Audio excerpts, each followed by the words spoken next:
through the procurement and warehousing team. The vendors are Comcast, Ernest Star, Khajiit, CDW, Khajiit, and T-Mobile. So I guess my question is, now that we have this information, what are the next steps? Dr. Hepburn. Thanks for the question, Dr. Holness. The next step is to get that information out to our schools so they can get that in the hands of our students and our families. Okay. We'll work with communications too to find out what's the best avenue to get it to the hands of our parents, because they're the ones that are actually paying the bills. Got it. So that's the first next step, just to make sure the parents understand what's available, right? And then they can do the legwork in contacting these companies to see if they're eligible for any of those discounted prices. Okay, so I know that school is getting ready to start in a very short period of time, and I appreciate that. So are we relying solely on the individual schools to inform the parents, or does the district have a plan to inform families about the availability of these discounts and how they can access these discounts? Because I believe some of these have special promotional code for Broward County school families. So how will we be able to provide them with these codes, and maybe provide them also with a flyer or some sort of information with the top 2 or the best 2 options that they can access? So are we planning as a district to do that? It'll be both schools and district, and with our new website, it seems like the pop-ups are working. When I hear complaints about pop-ups, that means it's working. So it is actually. We may leverage a lot of that also. Understand. I do agree that the pop-up shouldn't come up on every page, because I tried it and it was a little annoying myself. That tells me it's working. It is working. Maybe on just the first or second page, every page is a bit annoying. There's an option where you can put, "Don't show me again." You just got to scroll all the way down. Oh, is that right? Okay. Well, I didn't see that option. Don't tell the secret, John. Okay. So, but thank you, Dr. Hepburn. I believe that it's important that we get this information out to the families way before school start, and that they're aware of the options. And hopefully, I know we presented 5 vendors. Maybe we can choose the top 2 that are that they can make use of, and then provide them with the district code. Go ahead, Mr. Davis. Yes, Trey Davis, Chief Information Officer. John stole my thunder on the don't show again option, but that is there. I did also want to echo that on our previous site, as with our new site, underneath the student section, there's a student online services, and our team constantly vets those providers that provide free to low cost mobile services, internet services at home.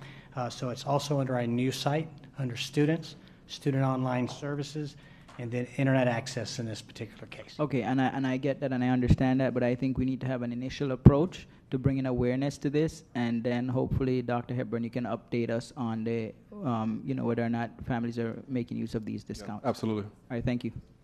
Thank you, Dr. Zeman. I just wanted to share some news with Cabinet and the staff up here.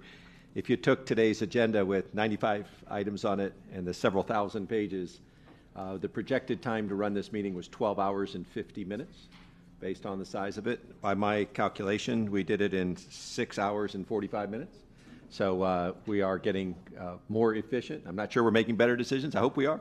But we are getting through the materials. I also want to commend all my colleagues for getting questions in ahead of time. It really is meaningful, not just because it saves us time during meetings, but then we get to read the answers and think about them for several days. And for the staff that kind of pounds through those questions, I know it's getting to be more and more questions, but it really helps us, I think, be better informed and make even better decisions. So congrats to us, and congrats to the system for trying and working through getting these meetings down to a more reasonable time. That way we get more public coming, and we can start. Chair, are we starting at 5 o'clock? Is that a time certain? It's 5:30, I believe. Oh, 5 o'clock. Well, I'm glad I asked, because you might not have showed up. Yes, we cannot start before that. 5 o'clock. Yes, sir. Terrific. Thank you all for all the help making our meetings even better over the past few months. Thank you. Mrs. Bowman? All right, well, I have something to fill the time.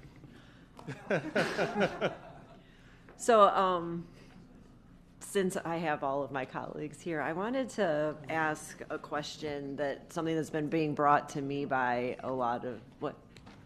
Am I? Dr. Stevens said we were missing two. I said they're on the line. Oh, they're online, yes. So something that I just kind of want to get everybody else's opinion as well. Policy 80/20.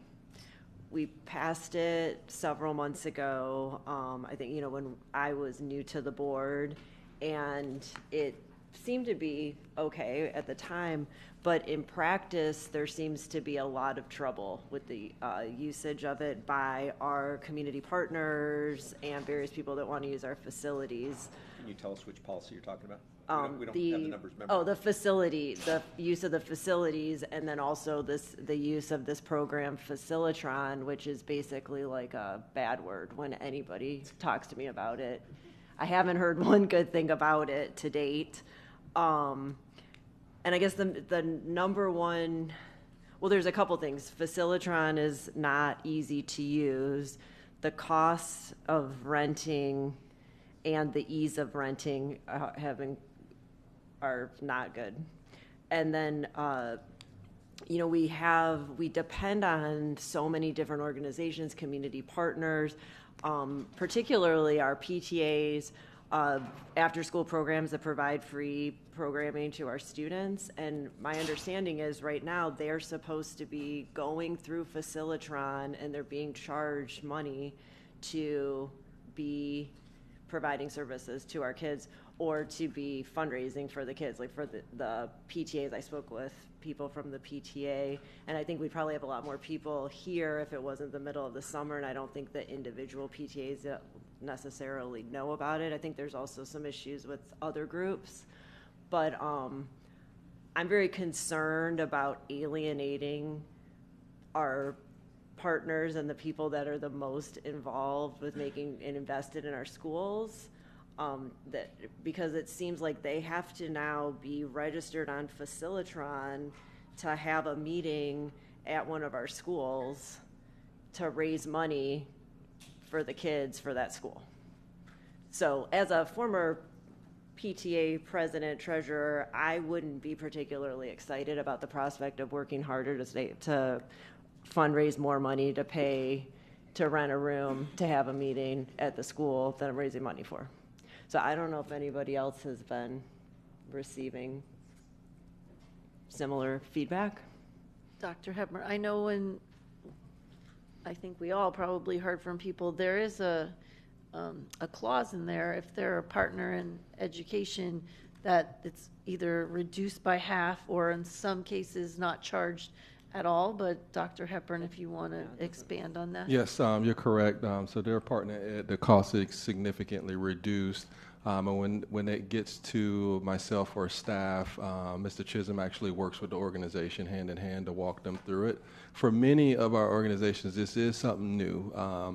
So it's going to be some pain points, and we can talk about the cost and all that other good stuff. But I do want to go back to where we were. We were Wild Wild West of facility use. So there was inconsistency across the board for schools. A school may be letting somebody use their facility and the district has no clue, an accident happens, and then we have all kind of liability issues.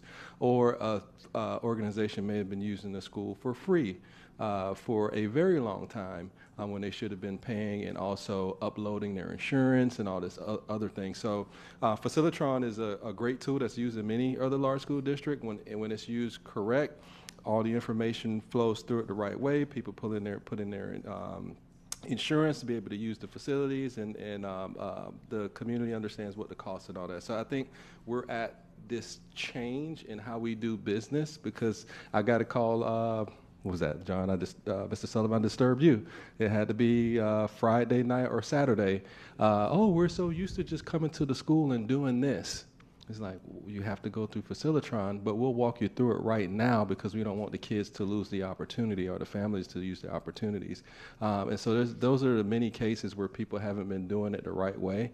And knock on wood, I don't think the district has bared a lot of liability as when accidents or something happened in the past. So we're trying to make sure that we have a clean and clear process Sounds like we need to do more education also. But also we need to understand from some of our partners, especially the municipalities or the nonprofits, what their experiences are so we can continue to clean up that process.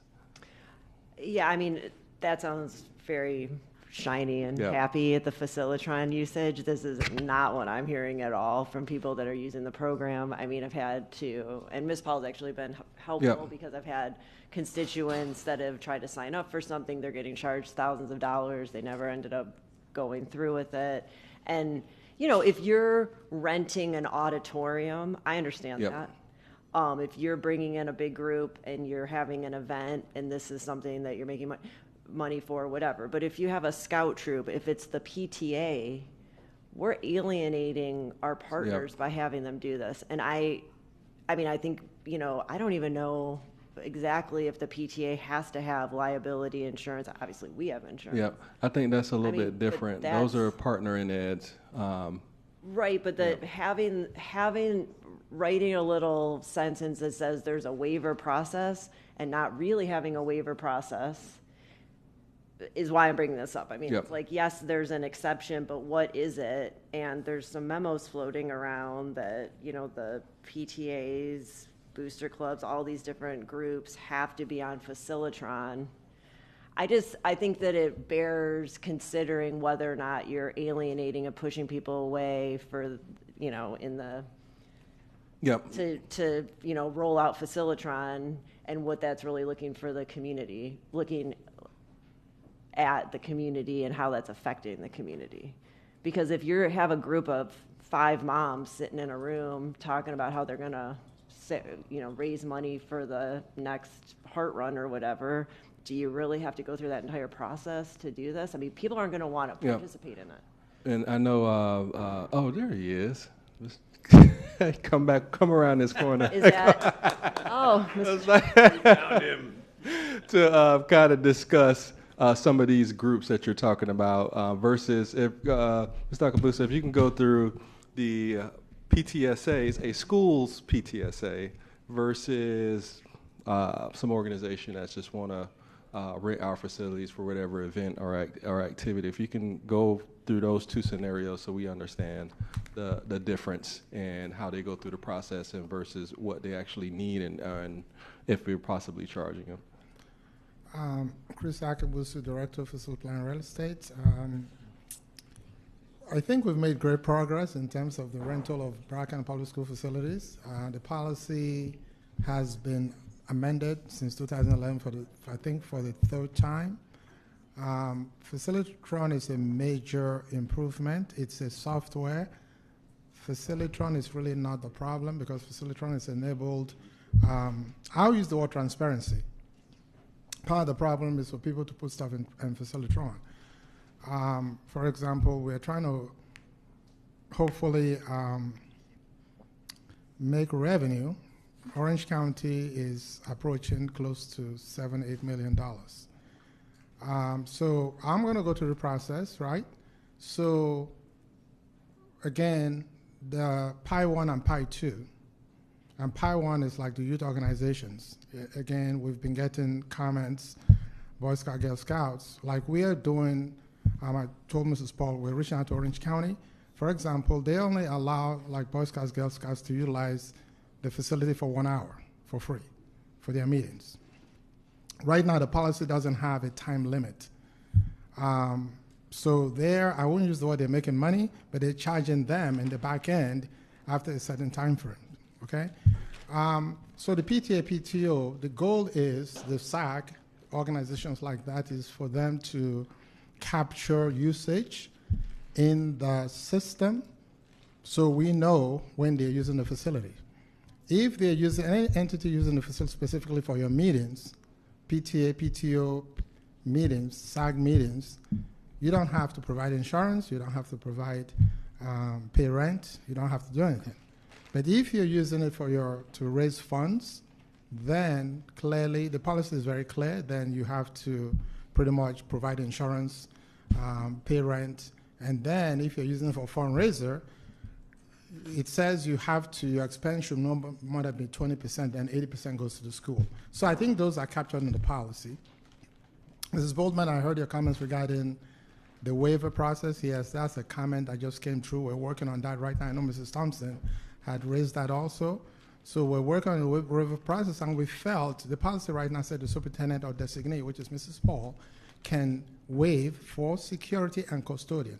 Those are the only two things. However, it says we have to show data, because if security is needed, the security is going to show up. But then who's going to pay? So the superintendent is a part of money, then we can do allocations to cover that cost, right? So we're trying to making sure you have your checks and balances. So right now we're working on a process. I'm working with Mr. Chisholm's office to create a form and then documenting maybe if you're going to move money around. So we are addressing these comments, but I think it's continually being improved on. But I can tell you Facilitron is being a good game changer, because comments are entered into. You can see every single comment. Facilitron has to double check the certificate of insurance to making sure it's uploaded. Recently, we're putting some requirements regarding people providing identification, because we are finding out people are making reservations, then they'll stop payments, and then they go to another location, use a fake name. So we're making certain improvement. But overall, I think we are listening to all the comments. Again, the waiver process, we're going to be codifying the process for the waiver. Hopefully that helps. Okay. I mean, this isn't what I'm hearing, and so I would like to see some kind of an improvement in the overall process. My number one concern here is we have all kinds of things that we're dealing with, and we want to keep as many families in our schools as possible. So who's the most involved families in our schools? The people that are in the PTA, the people that are doing the scouts, all these different things. So I don't see this as a great improvement for these particular groups. Now, again, like I said, if you can rent out the facilities for larger scale things and make money off of that, that's great. I'm all for it. But I really think we need to weigh the balance of what the repercussions of this full-scale Facilitron execution is, and without a very easy-to-use waiver process or amending the policy to very specifically exclude different groups from this, which I think is probably the best way to do it. I think you're going to get a lot more complaints, because right now you're in the benefit of being in the middle of the summer. And I know specifically people that would be here if they weren't out of town, because they're going to be really mad when they find out about this. So I would like to see some kind of a proposal or have some kind of ability to really make this clear about what we're doing, so that we are keeping our families and not making them mad, particularly the people that are working to raise the money for the kids, because it doesn't make any sense to me that we would be making them work harder and pay money for that. There's also, in the Facilitron, my understanding is, like, even if you get a waiver, they're trying to charge you for an electricity or something as like $200 for electricity. I don't know how we're coming up with that number, particularly when the school's still occupied. So there's a lot of stuff that's been reported to me by various groups that doesn't really confirm what you're telling me. So if I may, the user experience is valuable feedback. I don't know if the people who are contacting you, if they're willing to come and contact us, and we can sit down and they can walk us through their experience, so we can learn to get better feedback. Just to understand, is it a bad click of a button? Is it something that we added unintentionally? The user experience is going to be a valuable feedback tool for us. And that's for all the board members. If there's anybody who's having any issues or any complaints, if you can send them our way, we will be glad to sit down with them and have them walk us through their experience while utilizing Facilitron, so we can see where the barriers are, where the gaps are, so we can address it. I think if we do it this way, And we hear the complaints coming through myself also, right? They call me too, and people on my team. If we do it secondhand, or somebody told me this experience, and then we come back, we bring the policy, we update it, or we update processes, still may not solve our problem, as if we can get the firsthand information from the people who are experiencing it. So I'll do the same. The people who've called me within the past couple of weeks, see if they're willing to come and sit down with us and Mr. Akabusa's team and go through it and see where those specific barriers or things that we need to update for better. Because same vein, we don't want to lose anybody. We don't want to push anybody away from using our facilities for specific purposes to enhance our schools and enhance their community. So we're all for the partnership, and we definitely don't want to turn anybody away from what we're trying to accomplish with Facilitron. And what about improving the waiver? Yes, I think Mr. Policy. Akabusa just talked about he's working with Mr. Chisholm to improve the waiver. I'm happy to talk to you about Yep. it, the feedback as well. Sure. Okay, Yep. Thank you. So, and I'll add to that, and I know Ms. Thompson and Mrs. Al-Hadaf wanted to say something specifically on Facilitron also, right? I have a suggestion that might help, but just to mention, you know, change is hard for everyone, and I know people may not want to have to do Facilitron to even just use it if it's free, but for risk management purposes, if we don't know who's in there, and let's say there's an accident or something happens, we could be liable for some of that stuff. So I think it's important that there's some kind of notification that people are using it, whether it's costing them or not costing them. And we did spend a lot of time, because I worked on this with Ms. Paul and Mr. Chisholm for months, because people were calling and complaining about what the cost was the first iteration of the policy. So I think we came to a happy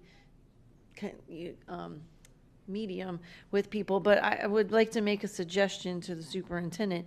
Maybe we could do a virtual town hall with the vendors or the people who are using the facility and glean all that information at one time, instead of saying to Ms. Bowman, we'll have them call me and then they'll call. Like, let's have a virtual town hall and invite them to come and share what the concerns are, and maybe be able to address it in a quicker manner, as opposed to waiting for it to trickle in to tell you what the issues are. So that would be my suggestion. Ms. Thompson. Thank you, Ms. Bowman, for bringing this up. This is actually something I've been working on, and with all due respect, the Girl Scouts did reach out to staff and were not responded to, in my view, very appropriately. They're being charged, different troops are being charged between $7,000 to $10,000 to use our facilities per year. This is even though they are partners in education. The fact that we are charging them for consumables and utilities when they are meeting when school is already in session, I feel like is extremely inappropriate. So that's just one group in general that has tried to reach out and get resolutions without coming to a board member. They only came to me because I harassed them first, and then I found out about this information. I have asked for a follow-up for staff, how that's being considered, and I have not gotten that back because I met with Ms. Paul and Mr. Akabuso, and they said they were going to review particular cases. That is one continuing issue. The other issue is that partners in education, each individual troop has to apply for this designation, even though they're the Girl Scouts of Southeast Florida. They're the Girl Scouts that cover this area. So why are we having individual troop leaders have to go through the form when they're all under an umbrella company? That doesn't make sense. Furthermore, on the basis of the PTAs, this memo that came out from our staff about making sure they're using Facilitron, while I get that there's a liability issue, any barrier we're putting in front of our PTAs is not appropriate, in my opinion. They are raising money to service our kids. They're not raising money to go on a cruise or anything like that. They are trying to raise money for a new media center that we can't designate money for right now. They're raising money to host teacher breakfasts, raising money for behavioral incentives, PBIS incentives. So again, why are we basically putting our foot in our mouth and causing them more strife. I just talked to Phyllis Shaw, who said that we are trying to charge the Council of PTAs $4,000 for their training meeting that they had. They paid the $300 in good faith because their understanding was they were a partner in education. That is insane that we are trying to make money off of people who are trying to serve our community. And while I get that other districts are making money, and I get that we are in the business of trying to look for ways we can get more money, there needs to be limitations in my opinion. And I get that this 80-20 policy has been worked on, and it was probably a big headache for a lot of people. But if it needs to come back because it's not working, it needs to come back. So just heads up, I might be bringing it back. But those are my comments. I really want staff to look into Girl Scouts and actually provide an update. I really need staff to look at the $4,000 charge that our Council of PTAs is getting charged and make sure that doesn't happen again. And then any way to make sure our booster clubs, our alumni groups, our PTAs, PTOs can easily access Facilitron needs to happen, and also the waiver process, but you're working on it, so. Before I go to Mrs. Aladef, I would just say, I think the request was to bring it back, yes? So. Yeah, that's what it sounds like. I think that's what we're doing now. And my suggestion would be to have that town hall with the vendors, then tweak it, and then bring it back to us tweaked. Oh, I didn't hear that through the planning board. Well, that's what Mara was asking. Oh, I thought you just did the waiver. I think the policy in general. Yeah. Yeah. Mrs. Aladef. Yeah, so I was thinking of doing an interactive webinar to have all the key stakeholders who would like to run out our facilities and help to educate them on the Facilitron process. And then also it would be great to get their input on the issues of what's going on to help us better tweak the policy. Great. Okay. Anything else? Okay. Ms. Thompson. Thank you, Chair. So Ms. Bowman brought up one of my items. My other item is about the federal funding freeze, but in particular how board members are getting communicated with this information. I feel like I did not know enough about what was happening to properly educate our community about how much money we could potentially be losing out on, what programs this affects, what's that breakdown. So Title II does XYZ, and my counterparts in Orange and throughout the state was able to say, if we don't get Title II funding, that means Miss Suarez is gone, or the art program that your kids like is gone. And while I understand that staff has a lot of responsibilities and you guys were focusing on troubleshooting, it is our job to educate our community. And we can't do that without that information. And I'm not asking for like a separate memo, but if we could be included on the memos you guys obviously sent to the Congress people, because they knew how much money we were losing before I did. I learned on Twitter, or X. There needs to be, because I don't think this is the first time this is going to happen, there needs to be a quicker communication mechanism to the board so that we understand what is happening. It would be helpful, but not necessary. But if, John or the superintendent could say, hey, this is our statement on this issue, or, we XYZ talking point, that would be great. But even just the basics of this is what's happening, this is what we know so far. Because again, other counties were able to get this information within I would say a day of it happening, and we didn't. Furthermore, I would like a more robust conversation, or if anyone has any comments. I know that Pinellas County is actually having a community forum on the funding freeze, and that is done through the school board. So they're educating their community, because at the end of the day, and I do believe the funding will be released because according to the DOE, it's a review, and I think we're in compliance. However, at the end of the day, if this funding doesn't get released and action has to be taken from it, our community is not going to come after the federal government. They're not going to come after the legislature. They're going to come after us because we are having to let go of staff. So we need to do our due diligence to make sure that the community knows what's happening, how they can engage, if they should engage, if we're worried about it or not worried about it. And I just would like a plan or some feedback on that idea. And again, I know you guys are focused on solutions, so I'm fine with that being a board member responsibility, but I can't do that without the information and a speedier mechanism. I have a thought on that. Dr. Hepburn, what about doing something like similar to what Mrs. Aladef just mentioned, or even calling it a parent university? We have a lot of parents that participate in that. We have a mechanism already set up, and it could be specifically about what federal funding cuts mean to the district, and it could be in a parent university type of, it's a half hour, and then they have a chance to ask questions. Yeah, we can work with the communications team and also possibly the current parent university or task force team since they already have the platform to do that. We'll follow up with, great point, Ms. Thompson. We'll follow up with a specific memo detailing everything. We already have all the information. I think we already have a memo and whatnot. We probably can send that out this evening after this meeting, just to make sure you guys have that in hand and figure out next steps. Yes, you can do that. I just think in general, Ms. Thompson, wouldn't it be cool Dr. if... Zeman, there's people with their hands up waiting to I talk just wanted on this. Ms. Bowman, I'll put you down. Do whatever you want.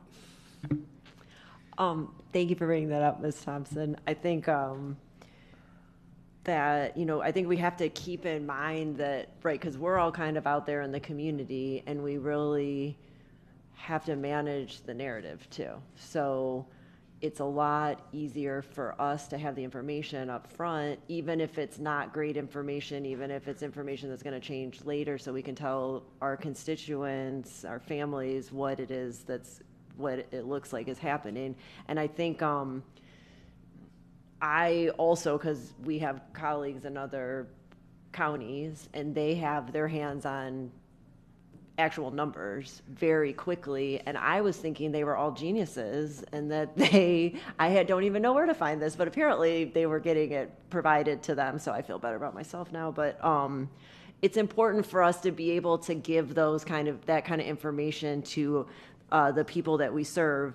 I think, like when we were having the issue during the legislative session when they were talking about cutting our AP, our accelerated funds, our CTASE funds, other counties really mobilized their parents to and really educated them so that they were going to their legislatures, and I don't know that we did that as effectively as we could have.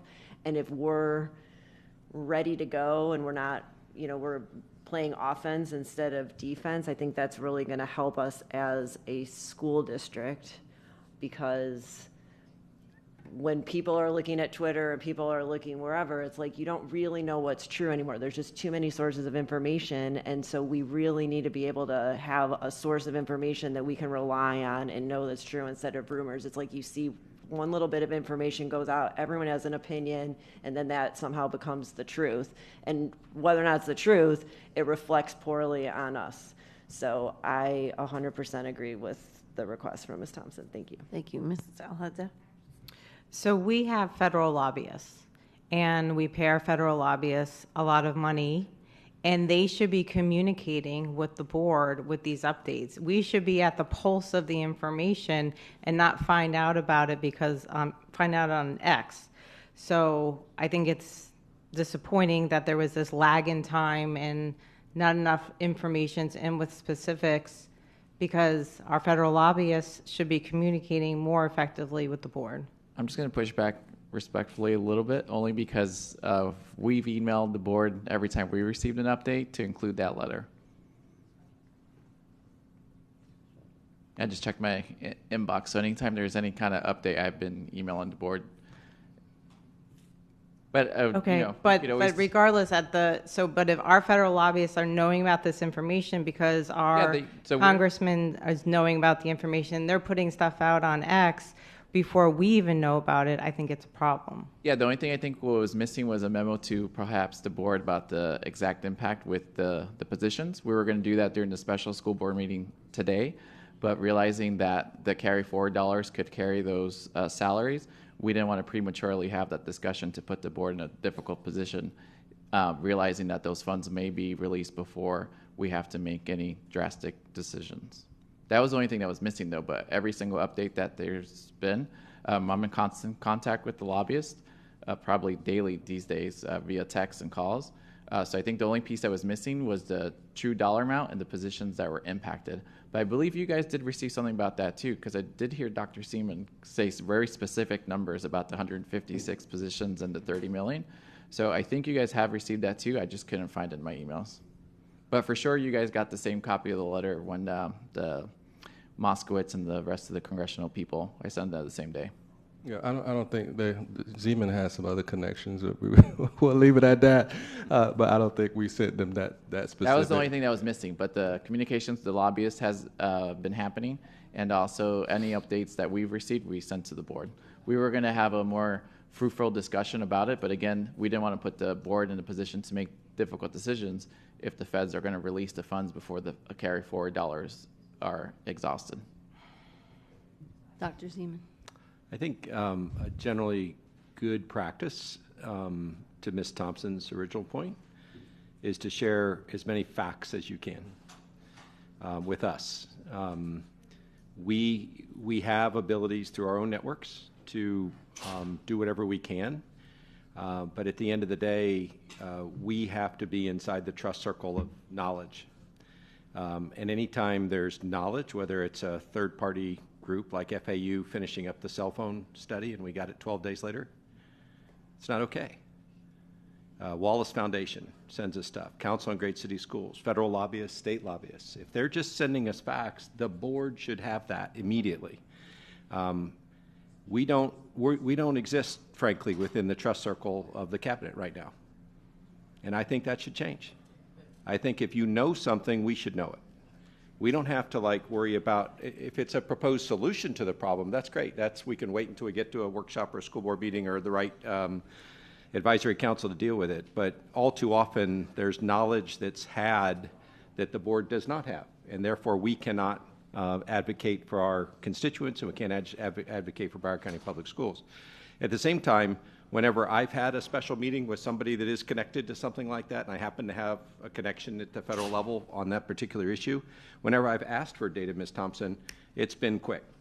And so that is helpful, but it's when I've gone to ask for it and asked very specific questions in order to facilitate a meeting, that's been great. But I just feel like the flow of information for knowledge, not for the analysis of it, not for what should we do to fix the problem, but just how many positions, how much money, what is all this stuff. I think that should come to us immediately. And then we'll just have to be trusted to try and do the right thing with it. Will it get released to the media as soon as we get it? Possibly. But that's not necessarily a bad thing either, because it's just the facts. It's not anybody's editorializing about the facts or saying, hey, well, we're better bring an item to solve it these 7 ways, or we don't know the answer yet. And that's okay. You're not going to know an answer. The second that the OMB withhold happened, none of the 14,000 districts in the United States knew what they were going to do. And to your point, the lobbyists knew the size of the cut. They didn't know the size of the cut in Broward County. So there is some work that the CFO and other teams need to do to kind of get it together. But we would like to know things sooner rather than later. Thank you. Okay, Mrs. Al-Hadaf, you had something to share. Yes, I just wanted to get more information about the volunteer application that's going on right now, and is there a deadline that parents have to fill out the volunteer application by? See Mr. Chisholm in the audience, if you could give us an update. Eric Chisholm, Director of Strategic Partnerships. So actually it's a great opportunity to say we're looking for volunteers. The window is open. We actually met with Raptor last week, and we're coming up even with more creative ways to make sure our volunteers are really involved, really engaged, have more data. There is no deadline. We actually keep it open all year. So if you know people that need that information, let us know. It's being advertised that way and promoted that way. On this Thursday, I'm actually speaking with the North Area Advisory Group. Superintendent just approved that meeting, and we'll be talking about the policy 80/20 as well as banners, and certainly an opportunity to talk about and promote volunteers. Mr. Sever.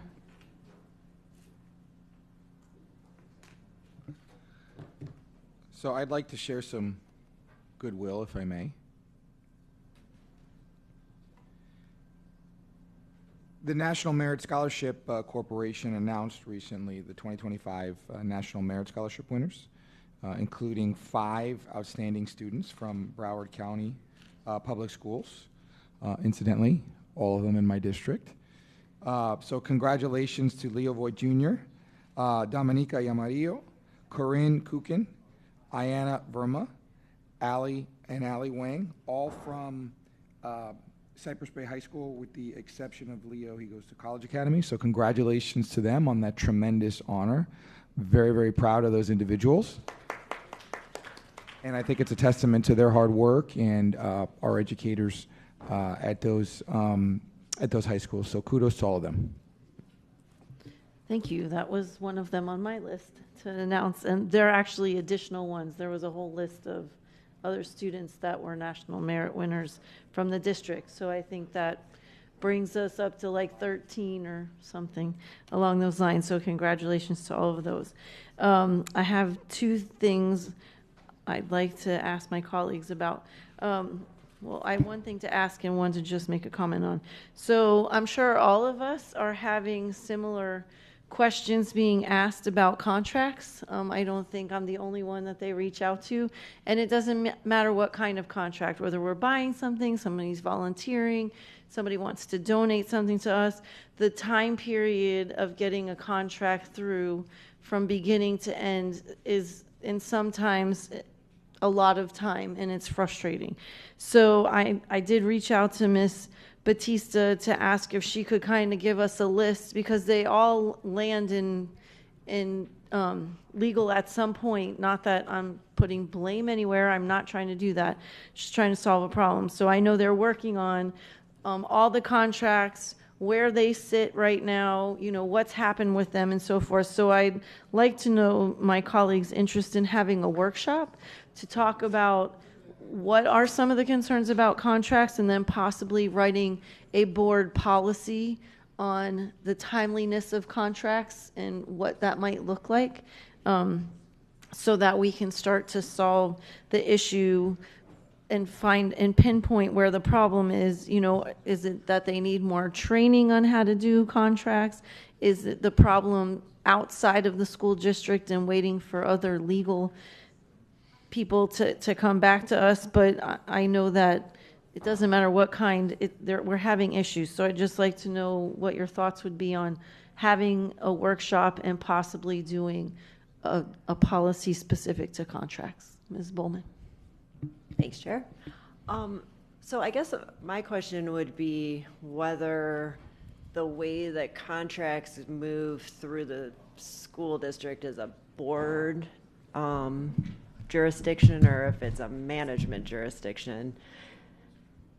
I tend to think it's probably a management jurisdiction, and it seems to me that there probably needs to be a policy in place internally that allows Ms. Batista's department to have adequate time to review contracts. Because and I can say this from personal experience, it's like if you're always reacting to an emergency because no one's getting anything in a timely manner, you know, like we're reading things that are expiring tomorrow. It's like we're not getting a lot of time to kind of give feedback and stuff. You're kind of got your back against the wall. But I don't know that that's something that we can enforce. That seems like that's something the superintendent would need to enforce, because, you know, if someone timely turns in a contract, say 4 months before it's supposed to come to be reviewed, that contract's probably never getting reviewed because something's coming in that's due tomorrow and something's coming in then that's due the next day, you know, so that it always pushes when you allow emergencies to be the the way that you deal with these kinds of things, then it makes everything an emergency, and then you're never getting rid of the backlog. Right, which is part of why I'd like to have a workshop to find out where that bottleneck is. And it may, again, I'm not trying to put blame anywhere. It could be that it just took the department too long to get it back. Like, I think, I'm not trying to manage it per se, I'm just trying to find out where the problem is and be able to help our 2 direct reports with some direction, because at the end of the day, the people are calling us, right, to complain about how long a contract takes. And if we did a policy, it would just be about what our expectation as a board would be from when it's implemented and when it comes to the board. And if it didn't make it in that time, what would we, you know, there could be a letter to explain it, but something that keeps us in the loop. Because if people are constantly calling us, it's taken 2 years to get this contract, I don't have an answer for them. I think we need more information about where contracts sit. I don't want to micromanage them, but I do want to make sure they're done in a more timely manner. And I know one of the issues was it was stuck with legal in the county commission. But if we had known that information, we could have called county commissioners to say, could you get on your legal and get, you know, explain this? And we didn't have that information to do it. And so that contract took a long time. So that's kind of where I'm coming from with this idea. So Dr. Oh, sorry, did you have more? Yeah, I mean, I guess it's kind of a case-by-case basis. So are we going to have like a running list of every contract that's in the, to know that it was at the county? I don't know. I mean, I guess I would call Ms. Batista. There's definitely a problem with some contracts. I would voice my opinion about that earlier this week. But it seems like it's a management issue, like in the various departments. And I think, you know, people need to be on top of deadlines, and there has to be an expectation set that you're getting this done X amount of time before the contract actually needs to be presented to the board. That's why we would really eliminate a lot of problems if we had something like that and it was actually enforced. Well, that's why I'm looking for a policy, because when I call one side of the house, they say it's the other side's house, fault, and when I call the other side, they say no, it's not ours, it's theirs. So that's why I wanted a workshop to kind of just mesh this out. But Dr. Zeman. I have like risk lights exploding around my head. First risk is elected officials getting involved in contracts. It's a bad idea. And if a vendor calls you and says, I can't get something done, refer them to the head of contracts, the head of COO, the superintendent, and get out of it. And that's my advice to all my colleagues, because you're privileging the vendors who have access to you. And that's just generally bad government. The second is, this is 100% an operational concern. And I would ask, I'd love to do a workshop so we can learn about it. One of the things we're going to learn is no one contract's like any other contract. So, you know, you want to talk to Trey sometime about trying to buy laptops? You can get a little lesson in some things that, you know, through no fault of the government, and not that specific case, but in a lot of cases, you know, things go sideways. And you can't say, yeah, well, I want contracts of this size, of this type to be done in this time, because each one has a process. If it's a piggyback, it's quick. If it's not, it's longer. And I think that'd be difficult. I do think we can hold the superintendent accountable, and we could ask the superintendent maybe after the workshop to keep a tracker of significant contracts as to which group is it with, how long is it taking, is it with legal now, is it back for their review, are there questions going back between contracts and the requirements generator and things like that. But that should be held by the superintendent, not by us. And if we absolutely have to know something, we ought to go to some person like a superintendent and say, do you mind letting me know about this? It's been a year and a half. And he should be very summarized in the answers he gives us, like, it's going fine, it's going to take time, this is complicated or something like that, but not give us any specific information. Otherwise, we open the floodgates of vendors calling us and trying to get us to influence contracts. And again, that's grand jury stuff. You just don't want to be involved in those kinds of conversations ever. So I love the idea of a workshop, Chair, just so we can all learn about it. But I'm very reluctant to have a school board policy about it, other than as the direct senior to the superintendent to say, sir, would you please keep a tracker on any significant procurement so that you know where it is and you can come back and give us some data. I think right now what we hear is people complaining about something they want to get money from and it's taking too long. I don't think we have any systematic data that says we're slow or fast or medium. But I think we ought to get that information through a workshop, and then I would task our CEO equivalent of saying, please keep track of this, so if there ever is something like, say it's a security issue, and we're like pressing like hell to get the right glass in all the right schools, we may want to go to the superintendent and say, look, you've been had this procurement out 6 months, and I really need more security. Is it on its way? But to make a call on behalf of a vendor to try and get something done is very, very scary.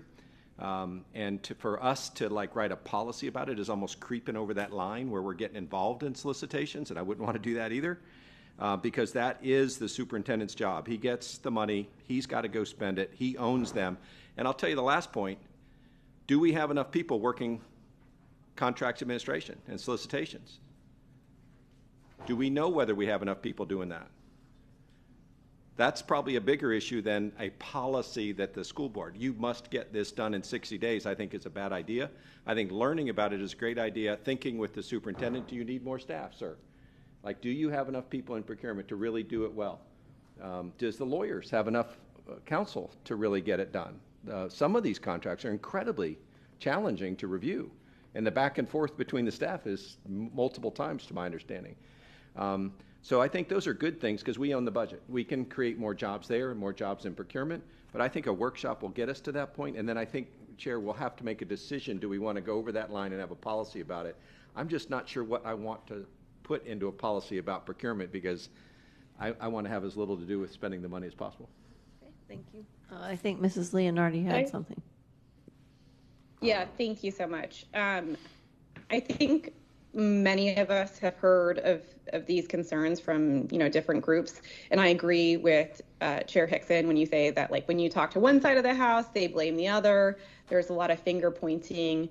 I'm not confident that, like, in a workshop, we will get to the crux of the issue. I think what I would be interested in is, asking the superintendent to do some fact finding to get to the bottom of this, and then come back to us with, here are the problems and challenges I've identified, and here are the solutions. And I do wonder, like, if part of the problem is the lack of a better term, like project management, like someone who is, following their contract process and doing the necessary follow-ups. And I also wonder if part of the issue is, like, working in silos.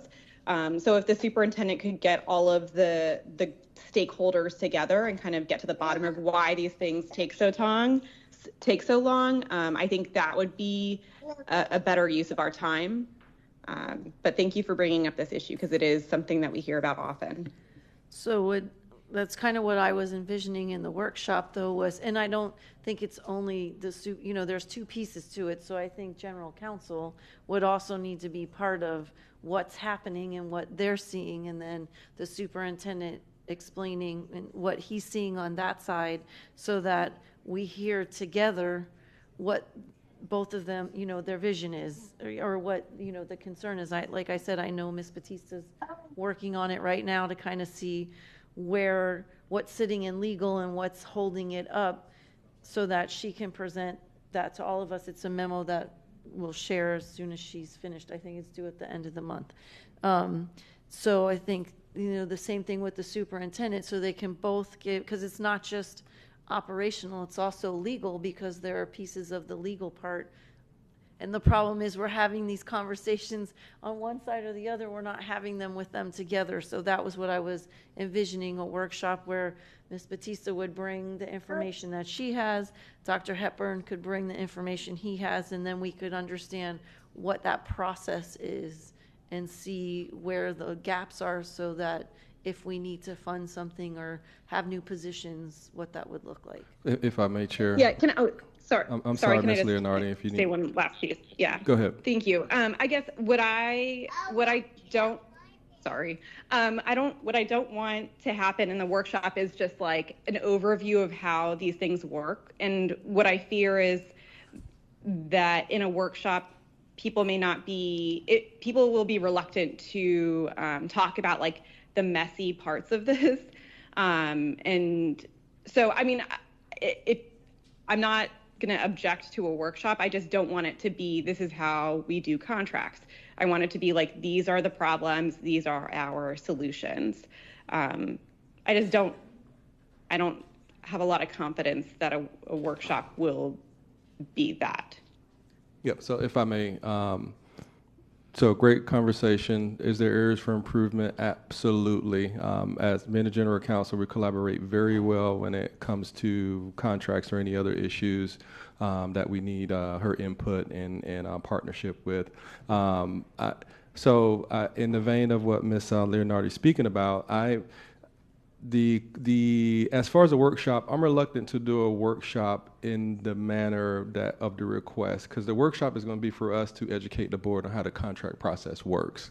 I don't want to create a spectacle for the public where Ms. Batista and I are pointing fingers at each other about what our divisions are doing wrong.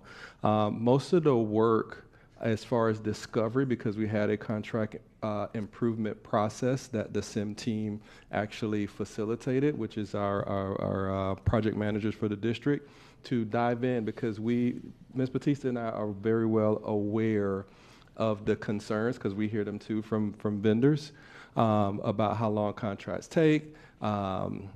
From the start all the way up to board approval, there's variances across the board. Some things are quick and some things take very long. And we needed to do some discovery, because we are a large system, a lot of employees, a lot of processes to figure out where those gaps are.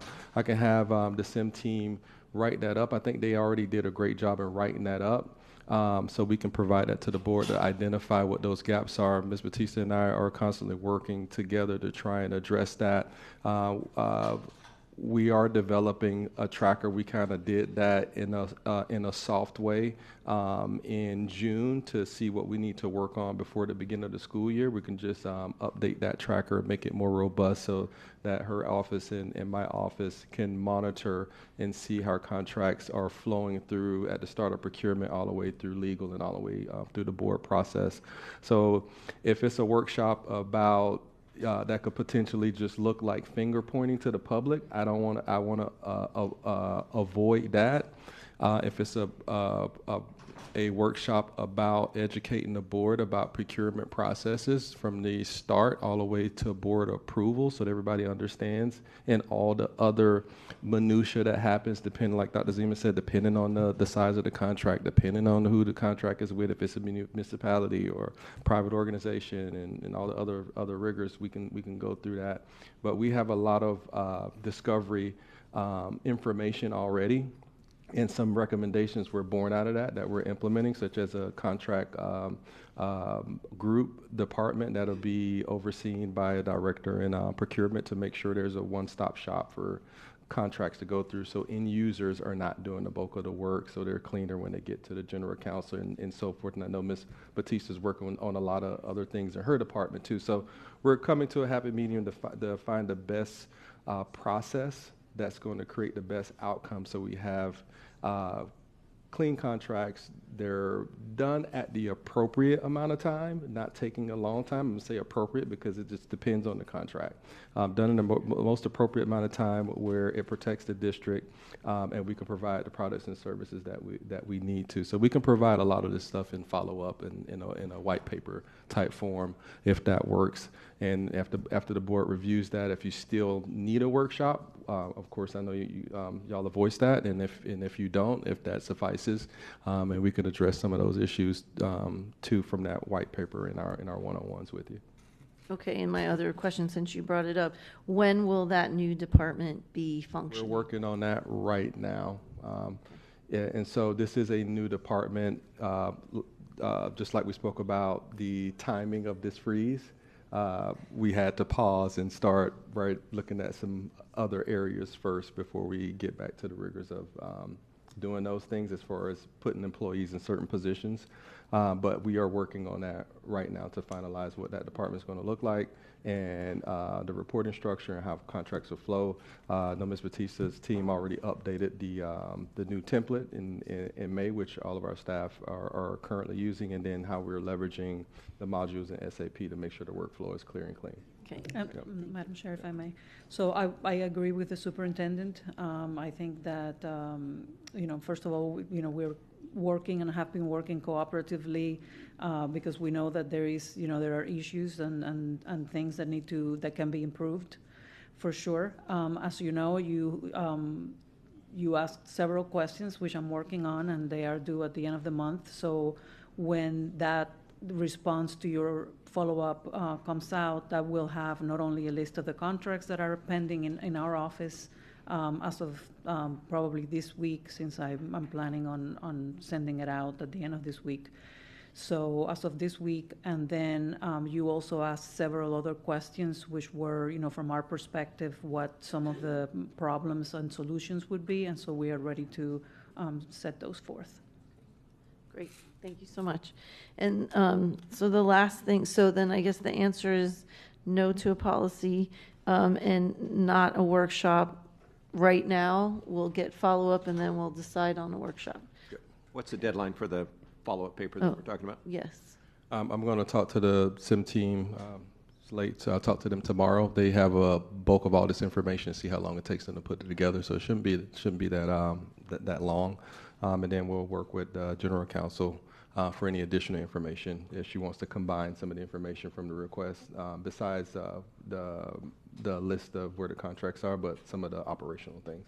Okay, so can we say Friday of the week of August 1st? Because I don't know which day August 1st is. We respectfully ask for 2 weeks. Yep, Okay, 2 weeks. I think that's right about 2 weeks. So. Sounds great. Yep, our lead project manager is at home supporting his newborn baby. So about 3 2 weeks weeks is August 8th.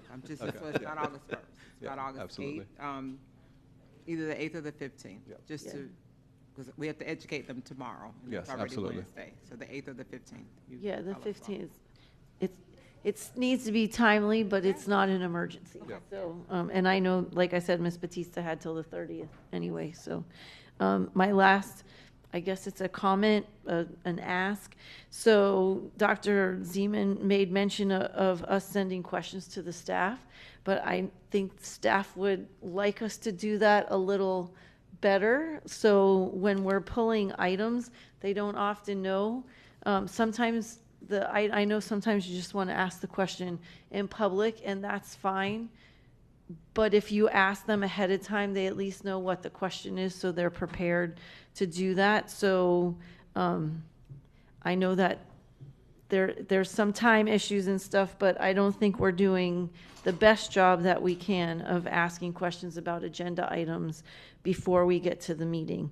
So if we could just work on that a little bit better, and I know the superintendent Yes, wanted. thanks, Chair, for bringing that up. So I think this part of the meeting has been the vein of feedback and improvement. In the vein of feedback and improvement, myself and my team want to do a better job, especially for consent items. In past school boards that I've worked at, consent items are consent items. They go.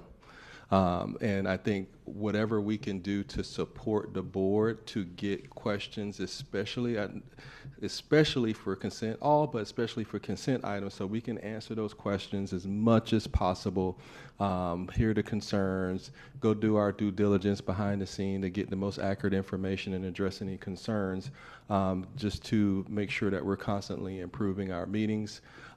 So whatever we can do to support the board and also supporting us to make sure we're providing the right information and doing it in a timely manner, just especially for those consent items, greatly appreciated. So whatever we need to do to make that possible. I have a suggestion. Like, why don't we actually have consent items that are consent items? Like, we define consent items as they don't have any money associated with them. That's ridiculous. Consent should be things that we all look at and go, yep. And it's not about money always. You know, when you put up a C1 item like today, it's going to get discussion. And we know that. But we keep defining consent as it doesn't cost us any money. Well, there's a lot of stuff that doesn't cost us money. It's a big deal, and we're going to talk about it. So I hope sometime I don't know who does this. I don't know who defines consent versus open, but we don't have consent items that we think people will just consent with. Yep. We have consent items that don't cost us any money. So if we can just think a little bit about that so that the split between consent and open items actually makes sense, that would And I help don't know our meetings. I don't know, that definition predates me. I don't know how it came to fruition. I believe it's in policy 1020, if I'm not mistaken, so we would have to revise that policy. So I believe 1020 is coming back to us. Okay. I can't wait. I know what my first week. recommendation is going to be. Oh, it's coming next week, so we can Amen. We can have that discussion Let's about go. what that looks like. Yep. So then we'll have an opportunity to, Yep. right, figure that out. Because I agree, I mean, it's like if we could streamline the process, Yep. that'd be great. Especially for those consent items. Right. Because we're pulling more consent than open items right now. Right, so we just have don't know to that. figure it out, so we have a better way to do it, save time. Yep. Thank you. Okay. The scheduled order of business for this regular school board meeting of the School Board of Broward County, Florida has been completed. Seeing no obligation, I now adjourn the meeting, and we'll see you back at 5 o'clock for the TDEI.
Good evening. This special school board meeting of the School Board of Broward County, Florida for the tentative district educational facilities plan is now called to order. Our primary focus is to create a safe and productive environment for all participants. Please be reminded of the exit doors that are clearly marked for emergency exiting. While in the boardroom, refrain from obstructing the exit doors. All attendees must occupy a seat with the exception of media. Once the boardroom has reached its seating capacity, attendees will be directed to a designated overflow area. Upon activation of the fire alarm system, please exit from the room in an orderly fashion and continue to exit the building and remain outside until the authority that has jurisdiction has deemed the building safe to return. Thank you for your cooperation. I will now introduce Deerfield Park Elementary to lead us in the Pledge of Allegiance to the flag.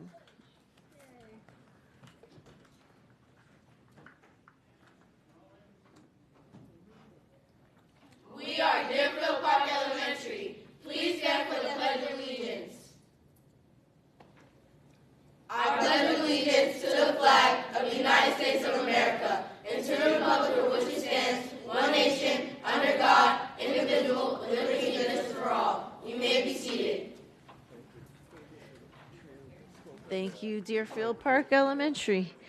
As we prepare to begin our special school board meeting, we are reminded that our vision is 100% proficiency for all our students. As an A-rated school district, our vital task is to sustain this achievement.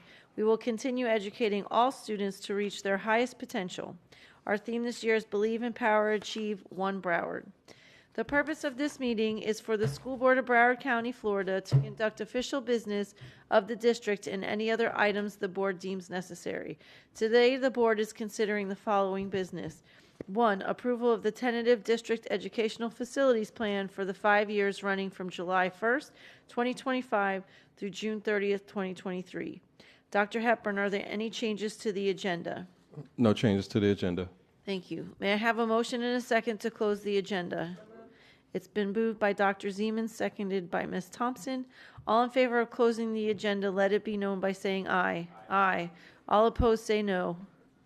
The agenda is now closed. May I have a motion and a second on item 1? It's been moved by Dr. Zeman, seconded by Mrs. Bowman. Okay. Good evening, and welcome to our special meeting for the Broward County Public Schools Tentative District Educational Facilities Plan for July 1st, 2025 through June 30th, 2023. This evening is the first of 2 special school board meetings for the District Educational Facilities Plan. This plan will be presented to the school board for adoption at the second meeting on September 3rd, 2025. I now turn it over to the superintendent, who will now give a brief overview of the district educational facilities plan. Thank you, Madam Chair, and good evening to everyone. I'm pleased to submit this tentative district educational facilities plan for the school board's consideration and approval. I want to start off by thanking the board for their input at the last board workshop on June 24th when the capital plan was discussed. At that workshop, the board provided feedback on recommendations. Today's presentation of the tentative DEFP reflects the board's priorities based on that feedback. The board is aware that the district is conducting a facility condition assessment that will provide additional information to help shape our district as we redefine how our facilities serve our students. This plan addresses key elements needed to fill the gap until those recommendations are brought forward. At that time, this plan can be amended to include those recommendations. I would like everyone to know that the district and the school leadership remain committed to providing our students with their world-class education in a safe, secure learning environment. We are focused on keeping our schools secure and implementing upgrades that were previously approved by the board, along with the funding for security cameras, public announcement systems, and other ongoing security upgrades. The district educational facilities plan continues to deliver the commitments we made for the SMART program as we move towards completion later this year. This plan also includes the leasing authority needed to purchase school buses to replace aging vehicles in our fleet. Funding is being recommended for high priority needs such as facilities projects to bridge the gap by addressing critical capital facilities needs, such as the replacement of buildings at Mary Bethune Elementary, fire alarm systems upgrade at Northeast High School, and roofing projects across the district. Physical plant operation will have additional funding to address beautification at our schools and address HVAC issues.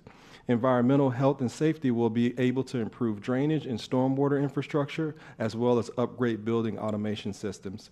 Other capital initiatives include a music instrument replacement, beacon communication system refresh, IT infrastructure using federal E-rate funding, portable demolitions, replacement of old athletic scoreboards, and vape detection systems to enhance student security. We appreciate the board's support for these important capital funding needs. Now, the Chief Financial Officer and finance staff will make a brief presentation, and the staff will answer any questions that the board may have. Through the chair, I'm going to turn it over to Omar Shem. This is Romanir Johnson, Chief Financial Officer. Thank you, Omar Shem, Director of Capital Budget. The special school board meeting this evening is to discuss the district educational facilities plan. We would like to remind everyone that this is the first of the 2 public meetings, including the final adoption on September 3rd. Also, to remind the board that budget amendments also occur throughout the year as needed and directed by the school board. As the superintendent mentioned, we have taken feedback at the last school board workshop and incorporated changes that reflect the board's input. Today, we'll present the tentative DEFP that incorporates that feedback. Our presentation is a brief overview of the detailed plan you have before you. Once our presentation is complete, the board can provide additional feedback, and staff is available to answer questions. This slide, the revenue slide, thank you, provides an update on revenue and financing sources.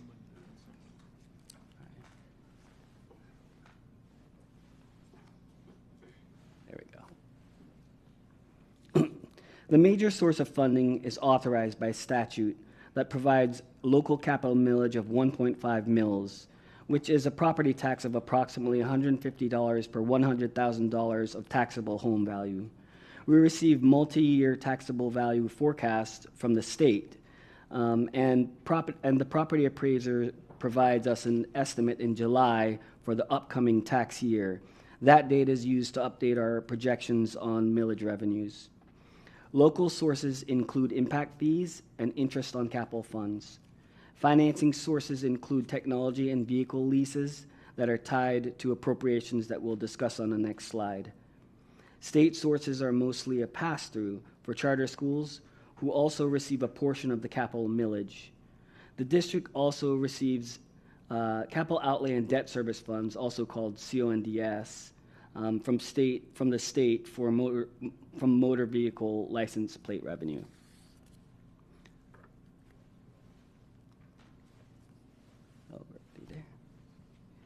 Funding is included to sustain the commitments the board has made in the previously approved DFP.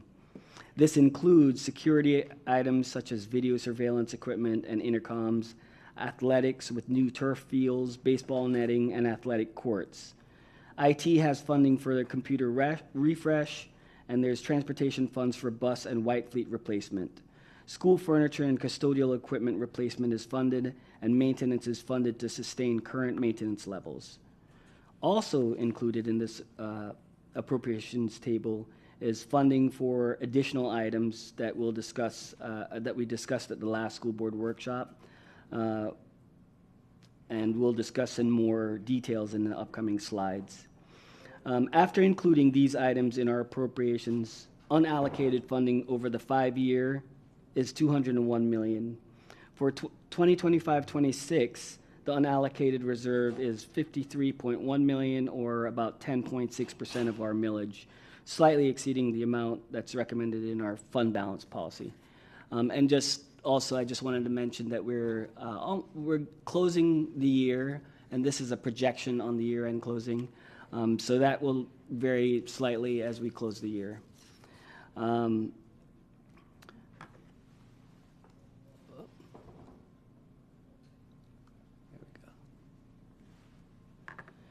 On top of what was already funded in the DEFP last year, the items in this table were discussed at the last school board workshop. This includes additional funding for the transfer to the general fund for eligible capital expenditures and to increase the capital reserve to meet the goals in the fund balance policy. Details of funding recommendations will be discussed on the next slide.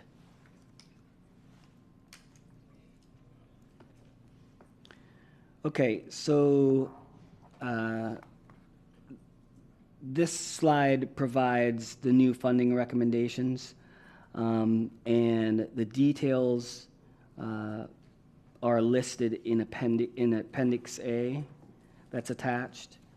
But I'll just go over the highlights, which of course include Mary Bethune replacement building, district-wide roofing, additional funding for PMOR costs throughout the 5 years, Northeast High School fire alarm upgrade, and for PPO, or physical plant operations, we increased funding for HVAC and other capital improvements, including school painting and beautification. For environmental health and safety, it includes building automation systems, drainage and stormwater modifications, as well as the purchase of AED systems. Additional equipment purchases also include music equipment and a beacon refresh. IT includes E-rate infrastructure upgrades, as well as some other technology issues or initiatives. The demolition of portables is included. There are additional security projects, the largest of which is the vape detection system to improve our security at our schools. There's athletics scoreboard replacement and the replacement of unsafe bus lifts and other transportation equipment.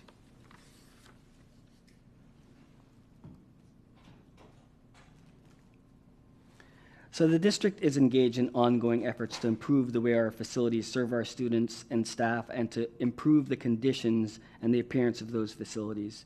As we go through those processes and make decisions about specific needs, the district can utilize any available resources, including financing capacity, to address future projects that are identified. And this concludes my presentation, and we can take questions from the board. Thank you. Thank you. Do we have public comment? No, ma'am. Okay, we'll move on to board discussion. Dr. Holness? Thank you, Madam Chair. So I have several inquiries as it pertains to especially the impacted school as a result of the repurposing of Broward Estates Elementary. We do know that the students at that campus are being transitioned to Plantation Elementary as well as MLK. Now, with Broward Estates being repurposed into an early learning center, students who transition, this move necessitates readying these schools for incoming enrollment. It is incumbent on us as a board to address any emerging needs of these schools as a result of the redefining process that impact these schools. And I have toured both of these schools, and there were some emerging concerns as a result of the transition of these new students. So before I ask some questions, Dr. Hepburn, there were supposed to be temporary covered walkways installed at these two schools. Did that take place, and if not, when? Dr. Hepburn? Yes, I know that's been a priority for Ms. Paul and her team. Ms. Paul, if you Yes, can give an update. it has not taken place yet, but we are going to do it. We are concerned with the weather, but they will be installed. And we were just trying to do it as close to the start of school as possible, in case, oftentimes when we have bad weather that comes in, or storms or whatever, we have to remove them, but they will be installed at the campus. Okay, so, and I appreciate that, Ms. Paul. And I believe that I was told that around 2 weeks before school starts, that they will be installed. I am being concerned about the weather to install them. I am actually even more concerned about the weather should we not install them and the impact that will have on the students. So should we not install them prior to school opening? So will these be installed before these two schools are open? Yes, that's the commitment we made. And again, I think we had a board follow-up on that they will be installed. Okay, so I have some questions regarding permanent walkways for these two schools. Both of these schools, because of the number of students coming in from Broward Estates, having additional students, will need to have permanent extended covered walkways. As you mentioned, Ms. Paul, those are temporary, right? So I guess I need to know if these extended walkways that is necessary for these incoming students and the increase in traffic with the bus loop and the parent loop, can we include, Dr. Hepburn, the permanent extended walkway in the DEFP? Dr. Hepburn? No, just go ahead, Ms. Paul. What I was going to suggest, Dr. Holness, is that we currently have FCA happening right now, and this situation with the walkways or the lack thereof is not an isolated incident. We have several of those same type situations across the district. So I think it would be incumbent upon us to see the result of the FCA and see how large a situation we have with the walkways. We have used temporary walkways as a way to keep our kids out of the rain and so forth. But I agree with you, there is a need to have a permanent solution for this. Okay, so Dr. Hepburn, I have a concern with that. And what I'll say is this: these two particular schools are schools that are impacted by the decision that we've made as a board to close Broward Estates. I understand that there are many schools that need walkways, but these two schools, and what we promise the community, is to make sure these two schools are ready to receive the incoming students. So this is not, I would not want to put this in the same light as we're putting all covered walkways across the district. Some people believe we closed one school in Broward County, which is Broward Estates. I believe we repurposed this school into an early learning center. We did promise the community, and we've met with them many times, that we're going to take care of those two schools. So this is a little different. I think it is incumbent on us to make sure that we take care of these two schools. And I believe we're not looking for, or they're not looking for a complete permanent covered walkways, because they already have permanent covered walkways. They just need to extend them a little in order to accommodate the new traffic that's coming in.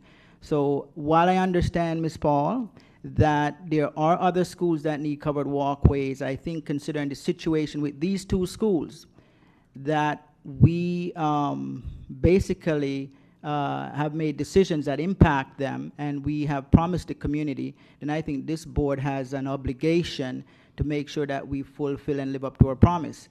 So I believe that it is necessary at this point to show this community that we care and put it in the DEFP to provide the extension to those covered walkways for MLK and Plantation Elementary. Yep. Ms. Paul wanted to say. Go ahead, Ms. Paul. Let me see if I can clean this up a little bit. The FCA will provide us an idea of what the needs are of also those two schools. And so in addition to the need to have permanent walkways, there will be other needs that will be identified, and that's why I alluded to the FCA as an indication of how much we're actually dealing with. Understand that in the ecosystem with those schools that there's about $5.9 million. In my opinion, that's not enough money to actually do the things that we need to do for those schools. And so that's why I alluded to the FCA, to give us kind of a idea of what we're looking at in terms of cost. So to put an item in the DFP where we don't really know what that cost would be, I would have to do some investigation to see how much that actually is, because by doing construction and putting an actual permanent structure on there, then it may trigger other things. And so that is my concern, to get the information from the FCA. Yep. So I think what Ms. Paul is saying, Dr. Holness, is that there's going to be other concerns identified for those two schools besides just the walkways. So we can prioritize when we bring that information back to the board, so that there's a decision that could fully make those two schools whole, since they are receiving additional students based on decisions that were made from repurposing Broward Estate. So I don't know if you want to hold off on that particular item or wait till the FCA is complete, which they'll be bringing it back around October, to understand the full-fledged of what needs to be done at those two schools. And in the interim also, if I may add, Dr. Holness, we can look at to see if there's a way to, obviously there is a way to estimate what that cost would be. Yep. For both schools. We don't have that information at this time. Okay, so Dr. Hepburn, I've made these inquiries months ago. The responses came back. This is not new. Mm-hmm. We've spoken about this during the period of time when we were having all these meetings. We spoke about, I went to the schools, I conveyed the information, I conveyed what they need. So this is not something, in terms of now we're waiting to estimate costs to do this, when this was already known months ago. And I visited the schools I have, and we spoke about the different needs that the school have. I just have a feeling that this is sort of being just pushed out the way down the road. Wait until October, and beyond that, when these two schools have these needs. When I look at the walkways, we're not asking to put a complete walkway. It's a small extension. How much could that possibly cost? There's a $5.9 million SMART allocation that exists outside of the DEFP, right? So I hear you, but these are current urgent need. These are kids that will get wet, that will have to be out there in different type of weather condition, and we're saying let's delay until we see what the results are in October and which schools have this need and that need. I don't think that is being really responsive to this community that our decision have impacted. So I would prefer, and I'm going to make a motion, and I would prefer that it is there, and if it's not there, then I have another motion, because I think these issues are urgent. We made a big decision. We closed, we repurposed Broward Estates. Mm-hmm. We made a big commitment to this community for MLK and Plantation, and we're saying let's delay, see what happens in October, November. I don't think I can go back to that community and say that, so I understand, and I can't understand how much can an extension to a covered walkway cost. And having that we've made this inquiry months ago, why didn't we have a cost analysis then? Why we're opening school now and those schools have those needs, and that community should wait for a cost analysis and wait to see if we have the money, when in fact we could either put it in a DEFP, and if that doesn't work, then we could look at the SMART allocation that was there for Broward Estates. So I just think that it's important. And so I'd like to make a motion. And if that motion fails, then I'd like to make another motion. At least I can say to that community, I tried. Yep. Because this board made a decision to transition their students to these two schools. And we also made a commitment that we're going to take care of those 2 schools in the upcoming school year. So at least I rather try and fail than sit back here and it doesn't happen. So I'm going to make a motion that MLK and Plantation Elementary is included in the DEFP to receive permanent covered walkways that's needed. Second. Is there any public, do I have to do that here? Public comment on the motion? I have, that's a Ms. Batista, yes. Any public comment on the motion or discussion? Dr. Zeman. I just want to understand the motion.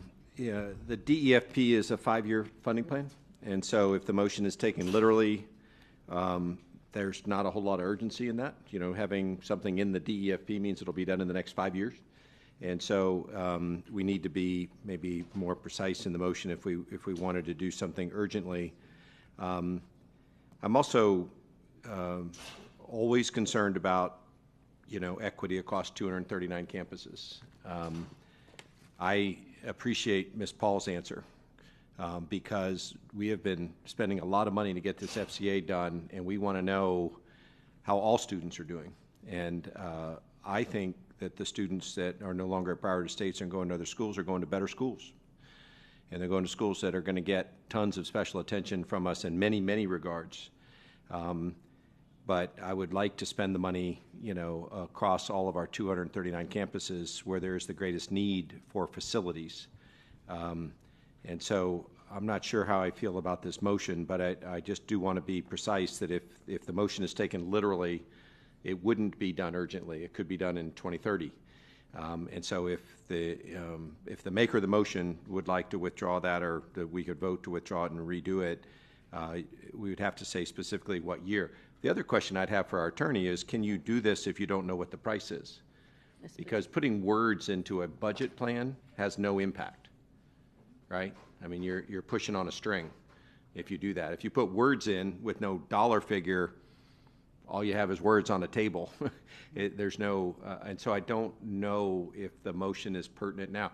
We also have this summer to finish this DEFP up. This isn't the only chance to make changes. So it may be that this motion would be better next month when we bring this back, where we have a reasonable estimate where you could put in a dollar figure in a year and say that. But I think as it's structured, it wouldn't have any impact in terms of urgency, and it won't have any impact in terms of actually having something done, because unless you have money, you don't get any construction done. Okay, so Madam Chair. Okay, so Dr. Hepburn, if this is placed in the DEFP, what would the motion need to be modified to create a greater sense of urgency? And do you believe if this motion is withdrawn that you could come back with a cost analysis at our next DEFP meeting so the motion can be made again based upon the cost? Let me check with Ms. Paul to see if your team can get an analysis. I see a nod from Mr. Dorsett that we can get an analysis, but before it comes back, so you can have a more precise motion with the cost, with the exact cost.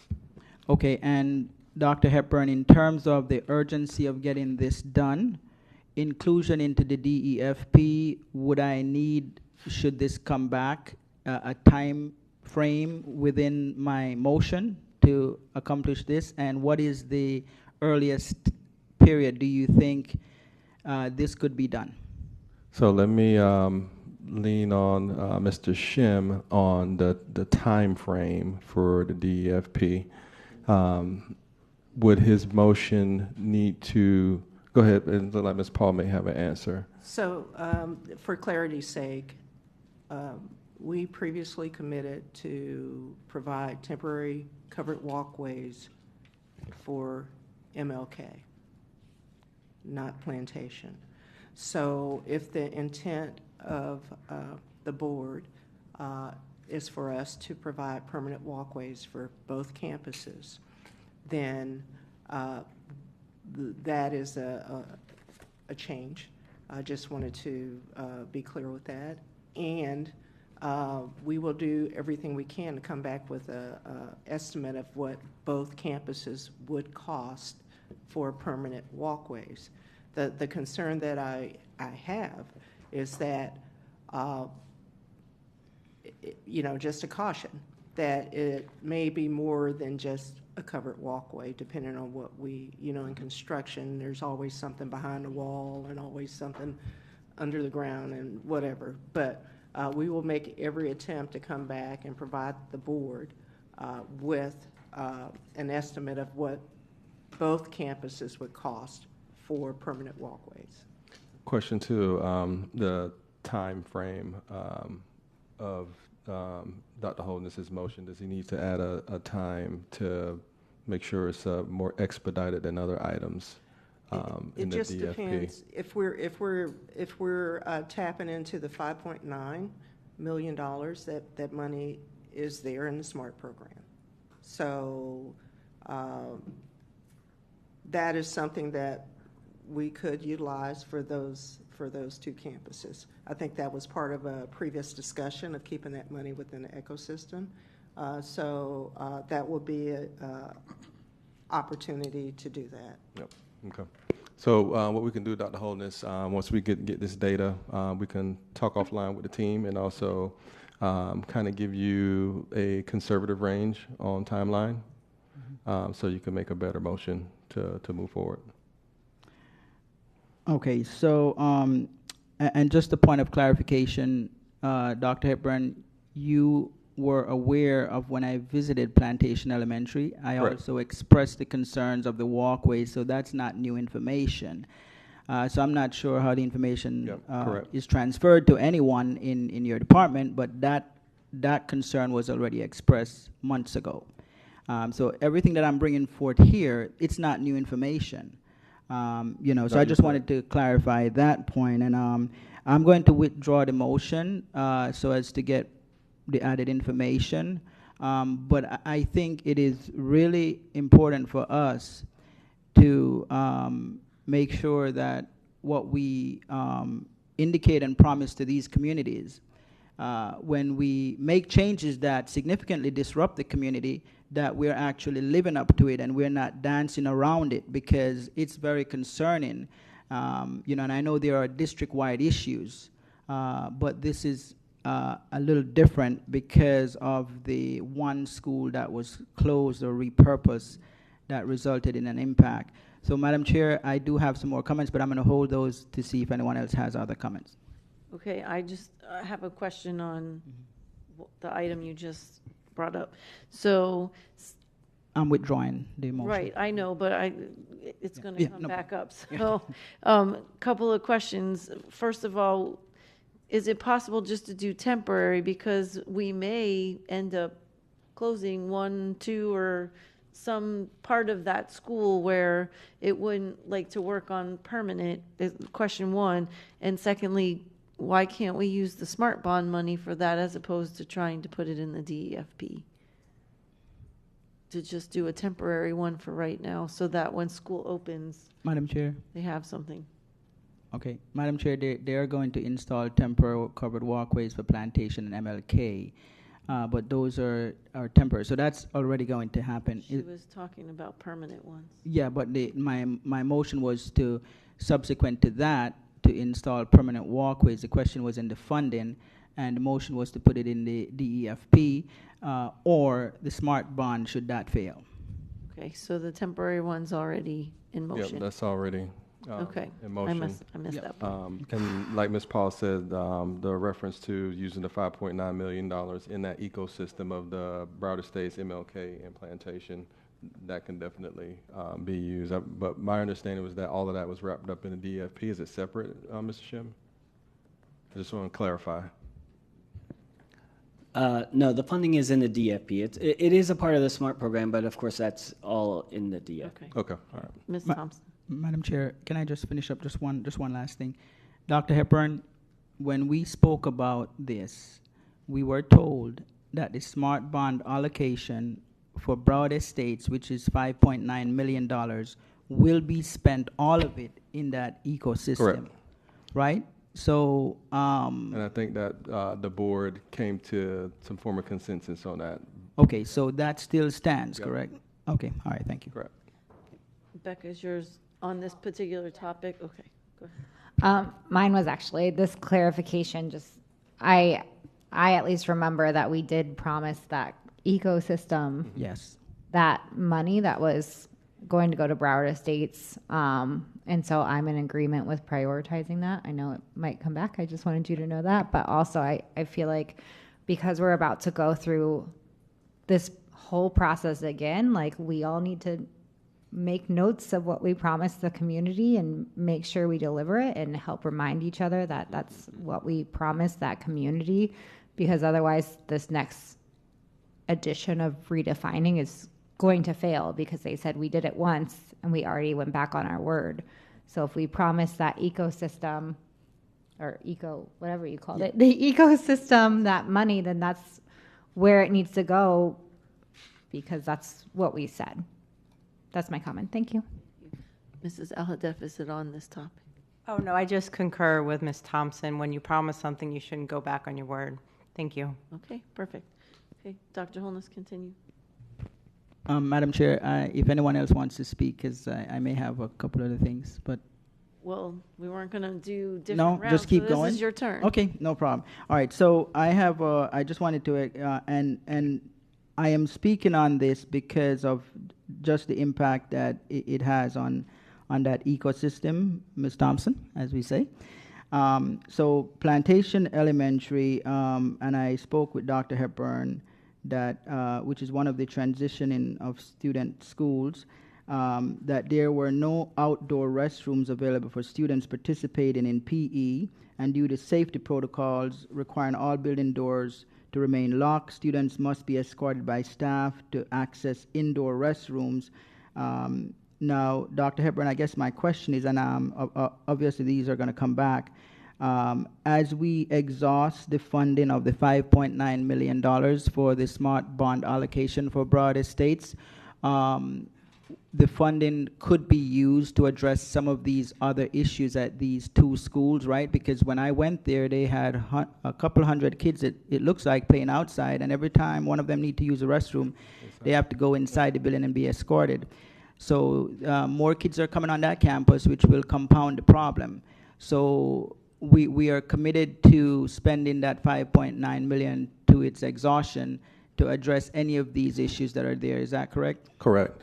Yes, so as I said before, I recall the board supporting that $5.9 million to stay in that ecosystem. For that bathroom, that I don't know the difficulty in us getting that estimate. I know that we were definitely depending on the I can't remember their name. What's the FCA folks? Veritas, to actually, as they're doing their assessment, to give us the cost and the need for that type of bathroom concern, because I know we've talked about that where the kids have to come in. So, and I think we talked about there's a water fountain or something already out there. Right, there's a water fountain, there's a building, but there's no restroom. There's no restroom. So I guess what I'm asking is if you could come back with a cost for that, so I can have an idea how to make a motion based on the $5.9 million that's available as a result of having the cost for all of these items. And like I said, you know, this is nothing new because we've spoken about this over and over and in the past. So I would just like to be able to make an informed motion based upon cost when these things come back. And lastly, Madam Chair, I just want to talk about the district in general.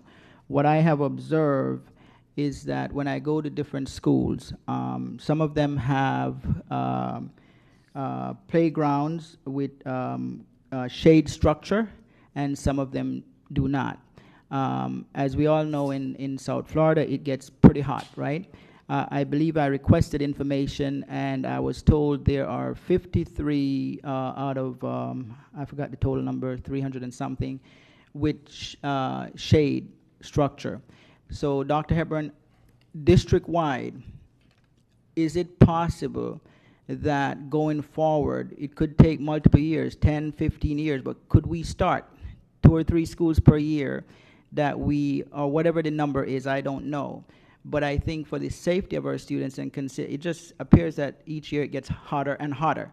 And for these kids to be playing outside without shade, and I've visited many schools and I've seen that all over the district, even in Coral Springs where I have my business, I see it with the kids playing on the playgrounds. So can we at least have some developmental plan as to how that can happen over a number of years that could be included in our DEFP, and maybe some time frame that you think is reasonable based upon what we have in the budget to eventually cover all our playgrounds with shade structure? So if that's the will of the board, definitely the team can go out and look at what they've installed in the past and the cost and all of that, and see how that looks for all the schools that don't have that, and bring that information back for the next meeting. Okay, and like I said, some sort of a draft of a plan as to how many we could do per year, what the cost would be, how long it would take, how it would impact the budget. But I think we have to start somewhere in the safety of our kids in light of that. All right, thank you. Like to make a motion on that so we can vote on it? Okay, great. So I'd like to make a motion that the superintendent bring back to us information on the cost and an action plan as to how to effectively implement shade structure across the district for our playgrounds in schools. Second. Public comment on the motion? Board comment on the motion? I think it's a great idea. Thank you. Okay, all those in favor of the motion say aye. Aye. Any opposed say no. Motion carries. Anything else, Dr. Holman? That's it for me for now, Madam Chair. Great. Dr. Zeman? Hi, Chair. I have 3 comments. All of them really out of the normal box of capital, because what gets me excited is winning back students to Broward County Public Schools. We're going to do a lot because of our academic success. We're going to do a lot because of the amazing opportunities we offer people to win college scholarships. There's a lot of great things going on in Broward County. I was asked recently to comment about a couple cities who are thinking about opening up their own municipally run charter schools. And I said, why would you quit the winning team? And that's what Broward County has created. But we need to keep doing things to remind people that Broward County is really the best choice for public education. I'd like to learn more about opportunities to do matching funds with donors, with donor corporations, with municipalities. And I'd like to kind of put it in an area where it's easiest to raise money, which is in athletic facilities. And so I would propose that we think a little bit about it and come back at the next item. I would propose something like $10 million set aside in a matching fund where if the Miami Dolphins or the Miami Heat or the Washington Nationals, the actual best baseball team in the world, decided that they wanted to come down to South Florida and put their logo in the middle of a baseball diamond at a specific middle school or high school, that we had a fund waiting to match their donations. So to me, athletics is an area where we have a competitive advantage. It's not just MSD's baseball team, it's everyone's football team, it's everyone's swimming and diving team. We really have great athletics in our schools, and we compete head-to-head with private schools and dominate public charter schools in terms of athletics, and I'd like to kind of double down on that. So, Mr. Superintendent, when we come back to review this FEFP, can we look at what we could put into this DEFP plan per year that would be a matching fund for municipalities, corporations, or nonprofits that want to match funds and build athletic facilities with us? So let me clarify, and with a little board, we can definitely do move in that direction. So you want to know what cushion or what specific amount within the DFP that we can utilize for matching funds? I just think we need to have a pool of funds that when we go and talk to organizations, but particularly sports teams love to do this, that we have a way to make them feel better about giving a couple million, because we're going to put in a couple million and we're building 3,000 So seats if I may, so we don't come back with a number that may not please the board. If you want to throw out a number, I did. What was that number? 10 million a year, because I want 20 million of facilities. And so if you would just look at the impact of that, and then come back to the board if you don't mind, and then I'll make a motion at the next meeting about, can it be 5, could it be 10, what number could it be? But I just love opportunities to double down on what we're already great at. We know how to do athletics really, really well.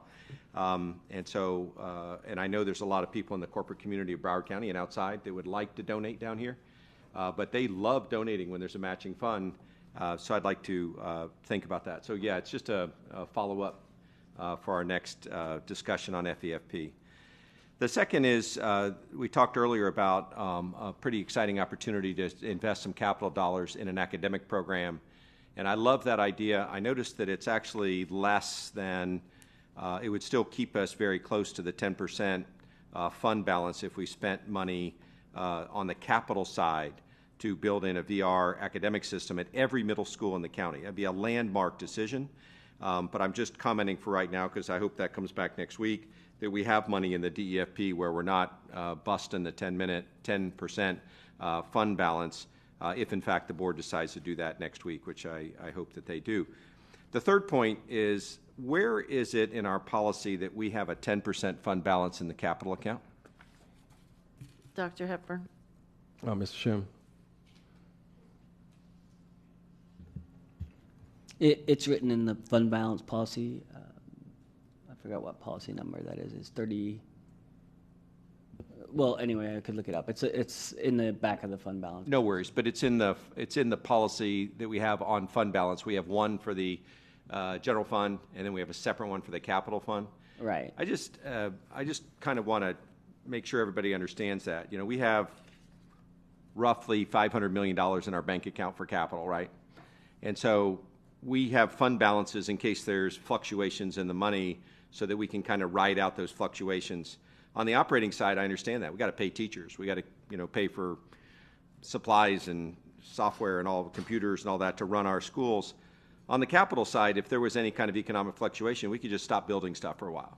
It's not going to impact. So hopefully when that policy comes back, we can think about it, or at least we can accept it as a good guiding principle, but not the same as, let me just ask this as a question, Chair. Does the state do anything to Broward County Public Schools if we go under 10% fund balance on the capital side? Dr. Hepburn. Ms. Batista or Ms. Shim? I know we go into fiscal urgency with some sort of state takeover for a general fund. I'm not sure about capital. No, there's no requirement for Thank you. The capital reserve. Yeah, I want to point out that there's, earlier today we talked about a fund balance that was a maximum. You couldn't carry more than $36 million roughly in the food nutrition service budget. There's a 3%, which is a statutory law that says you can't go under. And to the superintendent's point, you run the risk of state involvement at that point. At 1%, you guarantee state takeover, but at 3%, you start getting nasty letters and emails, and the superintendent's threatened and all that nasty stuff. And I get that, but there is no state law that says 10% is some magic number. That's just a Broward County policy. Terrific. I'm looking forward to hearing more about a matching fund. I think it's different than what we've done before. But it's also very common in the donation world. People want something back. They want their name on it. They want a name on the wall. All those things are possible. But we got to figure out a way to prime that pump. I mean, I've seen districts like Miami-Dade raise $300 million from corporate donors a year. Dallas, Texas is now over at $500 million they raise from corporations. Broward Education Foundation, great organization, they raised $6 million. So any way we can get them to start this, I like the $10 million number, but let's just see, kind of what the staff thinks. Dr. Hepburn, I'm very excited about using capital money to win back operating money. That's terribly exciting. I'd take that bet any day. And when the policy comes back about fund balance, I want to think a little bit about how we word that so people understand that there is no state mandate for that, and the consequences of it is you just slow down maybe the spend. But when you have $500 million in the bank, the fund balance is not of great concern in my mind. Thanks, Chair. Thank you. Ms. Thompson. Thank you, Chair. I just had a question and some comments. When are we supposed to get our facilities assessment back? Dr. Hepburn. October.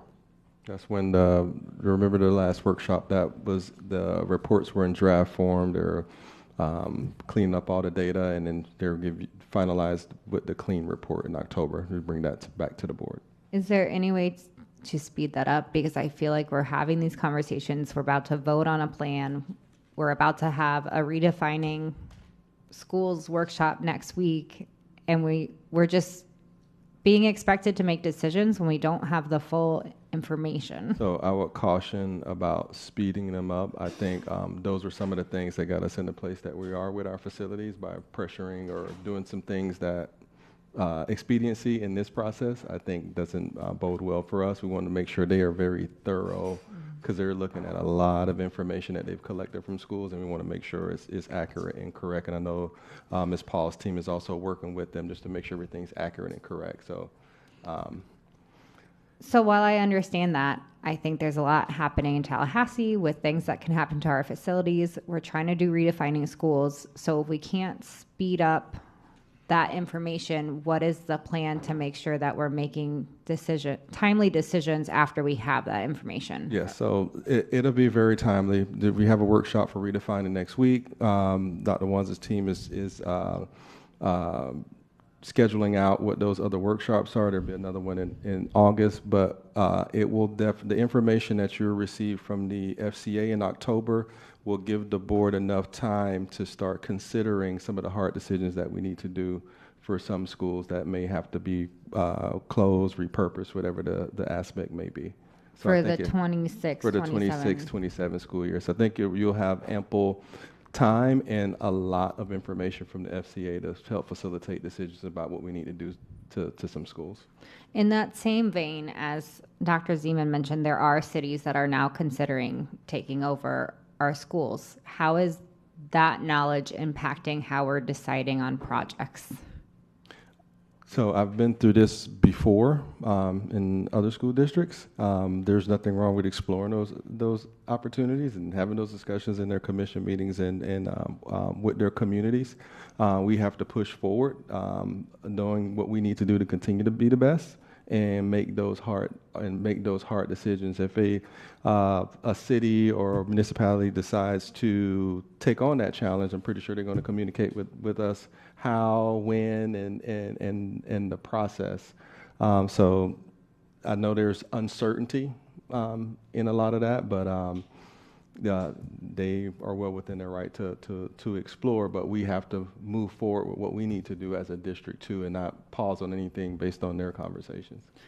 And I fully agree that they're in their right to do whatever. However, when we're making decisions about where we're investing our capital funds, and there's another city talking about potentially taking over, converting their schools, I think that needs to weigh in our decision. If it's between A or B, and A is planning on or looking into converting schools, I think that needs to be a factor in our decision making of where we are investing, is basically what I'm saying. Yep. And I agree. Just a reminder, a key point that Mr. Shim mentioned, and I also mentioned too, is that the DEFP can be amended at any time. So it will be amended because the FCA, you'll get that information in October. So there'll be some key decision points that may change many of the board members' mind about where we're putting our dollars as far as the DEFP about what we need to do at some schools. So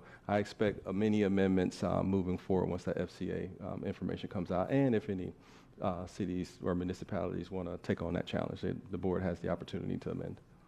And I just mostly wanted to say that out in the universe so that everyone's kind of thinking that. And then my last comment is while I appreciate that we're able to use capital funds to do innovative things like the VR headsets, I do also think our capital funds need to be invested in our capital buildings, and I really appreciate the beautification priorities in the DEFP. While I've been doing the District 2 beautification projects, like this is something that's been sorely lacking for a long time. And while I can find donors for mulch and flowers and little things like that, painting our schools would revitalize entire buildings. So I just want to be very cautious to make sure that we're using capital funds on actual capital projects, our facilities, creating bathrooms, fixing bathrooms. Because if you've ever gone to one of my high schools in the area, they definitely need their bathrooms addressed. And so that's my comment, but otherwise, thank you, staff, for putting this together, for prioritizing not facelifts, because I think beautification projects kind of dims it, but facelifts of our school, I think that will go miles, especially in my community. Thank you. Thank you, Mrs. Alhada. Yes, so my first question is with the impact fees. What was the impact fees in 2025? Dr. Hepburn. Mr. Shim, please pulling that up now.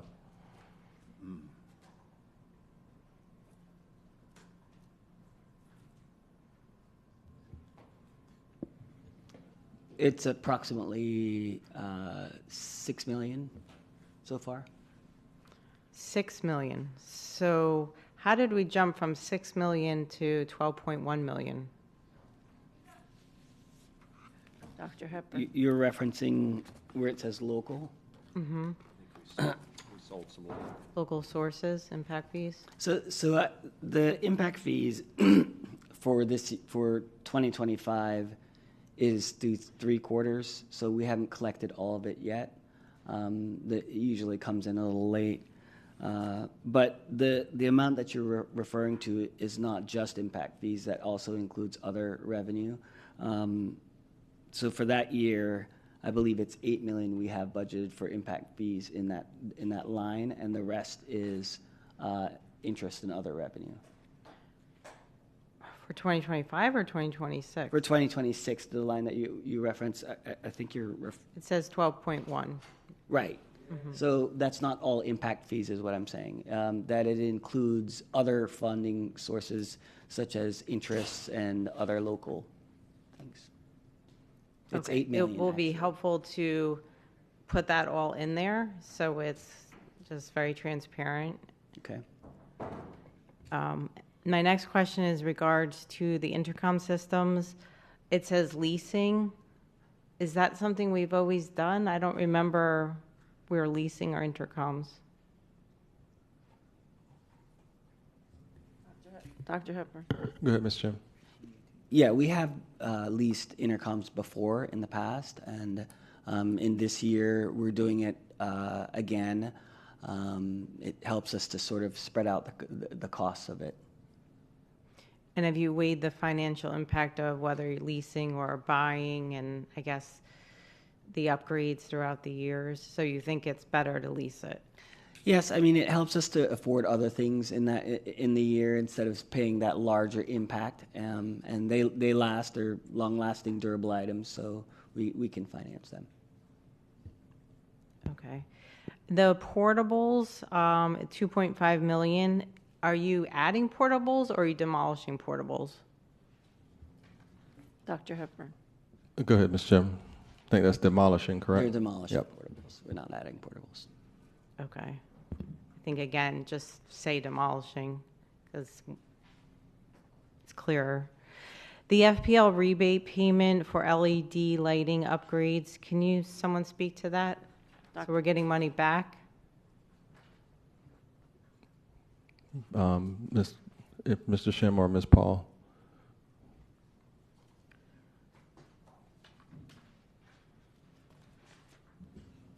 I would have to check into that, but I don't think that we're getting money back.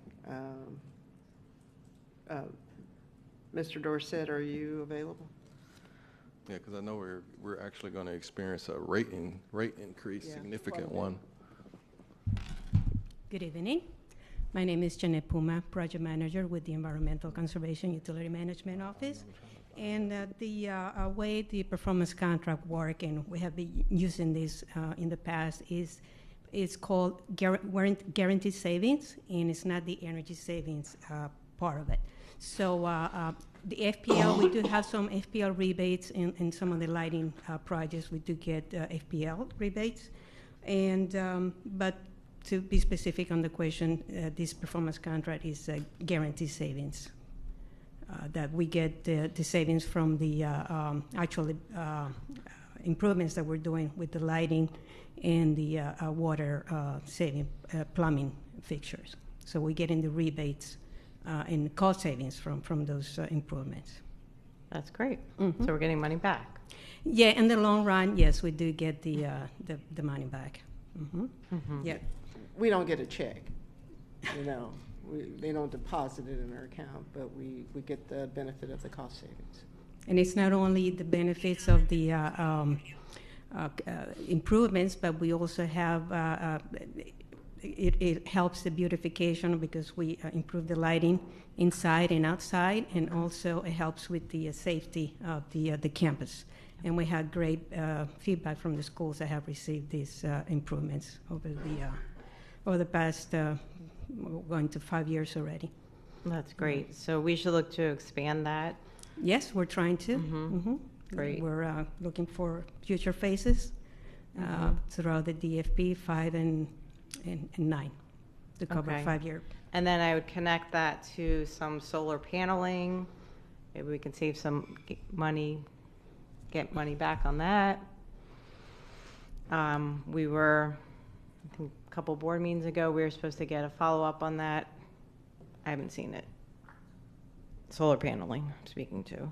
Yeah, we've been shopping around with companies to assist us with that. I think we found a potential solution that's probably a little bit unorthodox, so we'll send a follow-up of what we've been looking at. I like that outside the box thinking, Dr. Hepburn.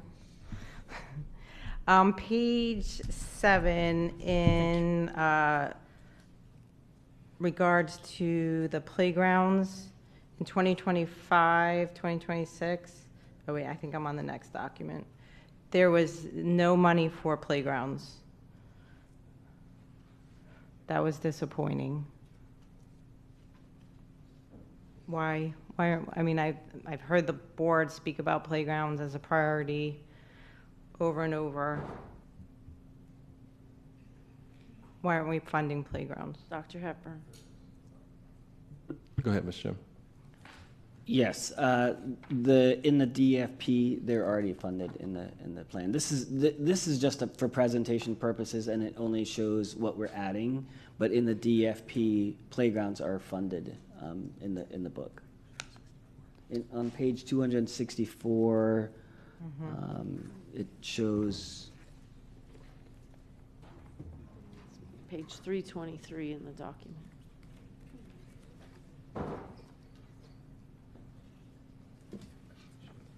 Okay, so we are funding playgrounds. Yes, we are. All right, great.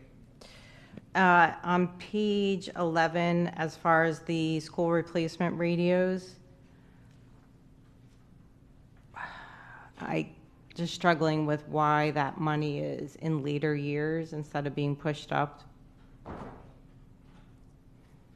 Dr. Hepburn. Go ahead, Ms. Shimmer. I don't know if you got a response. The question is why we're pushing the money to replace radios in later years? Right, why aren't we pushing it to 25, 26? It's later, it's money, the funding's in later years. Yeah, I don't know if schools, go ahead, Ms. Shimmer. Yeah, that's replacement, just a cyclical replacement schedule of school radios. So it's as they break and they need new ones, we're putting funding each year for what we expect them to be replaced. And are they if they need a new radio, are they being replaced in a timely fashion? Yes. Yeah, I know schools put in orders to replace radios all the time because they do drop, break, all that. All right, that's good to hear. On page 14, it speaks to consulting with visitor management. Are we paying for consulting? Dr. Hepburn. Mr. Shim, what page we referenced? 14. 14.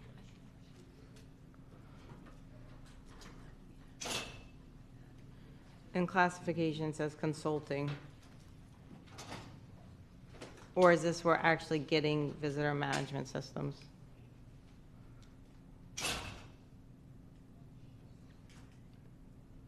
Just a sec, trying to find the right document.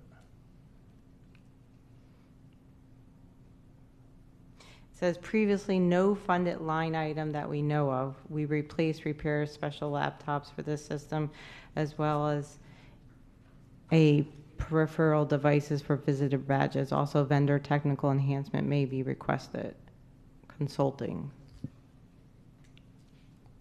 This sounds like a repair of our visitor system.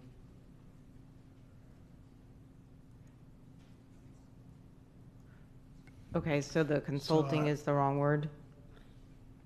Yes, we don't really consult with them. That's Raptor, and each unit at each school has its own laptop connected with the platform to handle visitor management.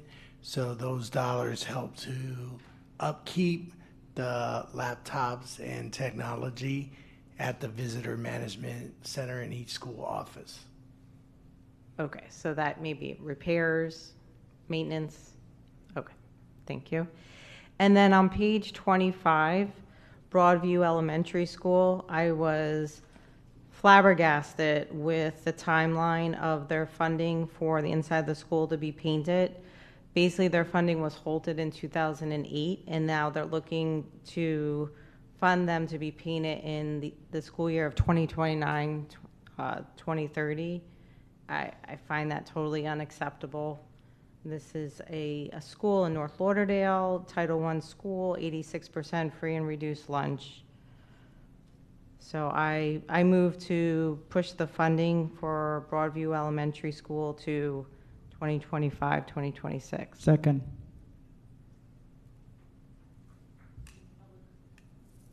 Public comment on the motion?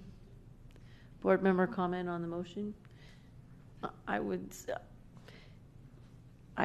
say there's more than Broadview that we could do that for. I mean, I appreciate and I don't disagree with you, but when you look through there, you know, we asked, I think everybody got it when I asked for a list of when the schools had been painted last and what the order of painting is moving forward. Because for, you know, there's a number of them, so I don't mind doing one, but I think everybody could pick a school and ask for it to be moved up. So I just have concerns about that. Dr. Holness. Thank you, Madam Chair. So I appreciate Board Member,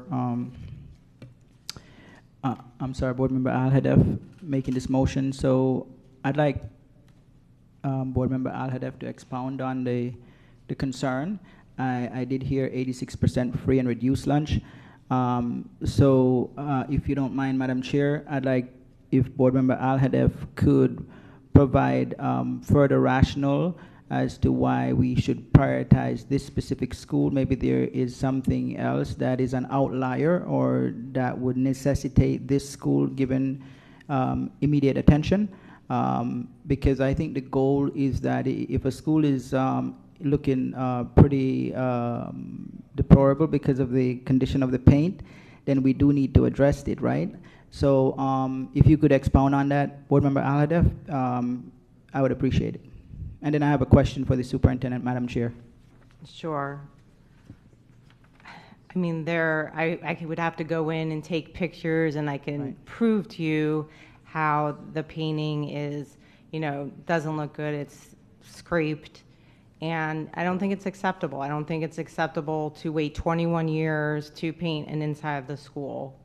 And I'm not saying that there's other schools that might need this type of work. I'm sure there is. Understand. And painting needs to be more of a priority for all of our schools inside and out. And I've said that repeatedly, that the board needs to put the funding in the right place for our students.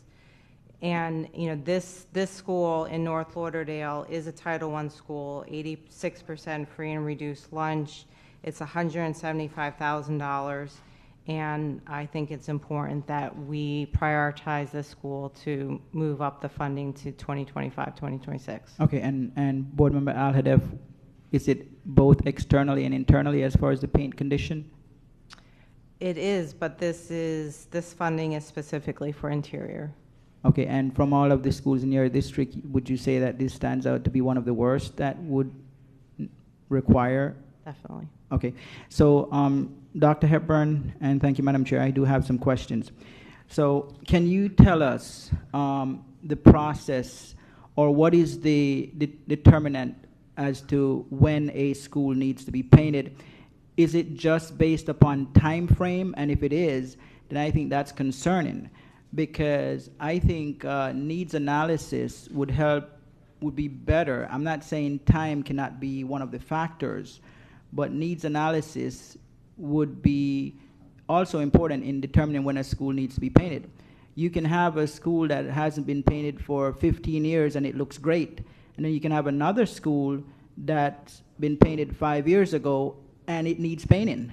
So we're trying to improve aesthetic appeal in order to attract students to our campus, right? So if we, well, I'll let you answer the question, and then I think as a district we need to look at all of our schools, not just in terms of the framework that we come up with in terms of time, if that's the only factor, but do a needs analysis that is extensive to determine which schools need immediate attention. Because we're always talking about attracting students back to our district because we're losing them. And we pride ourselves on academic achievement, and that's great. We've done really well this year. But aesthetic appeal is also very important. I mean, I don't really care how great the product is. If the restaurant has a great meal and it tastes really good, but it's dirty, I may not shop there, right? So can you tell us what determinant do we have in place as to when a school needs to be painted and how we can change that? So I'm going to pass on to Ms. Paul first, but to save her some time so she can get to the meat and potatoes of the specific question. There was no previous process.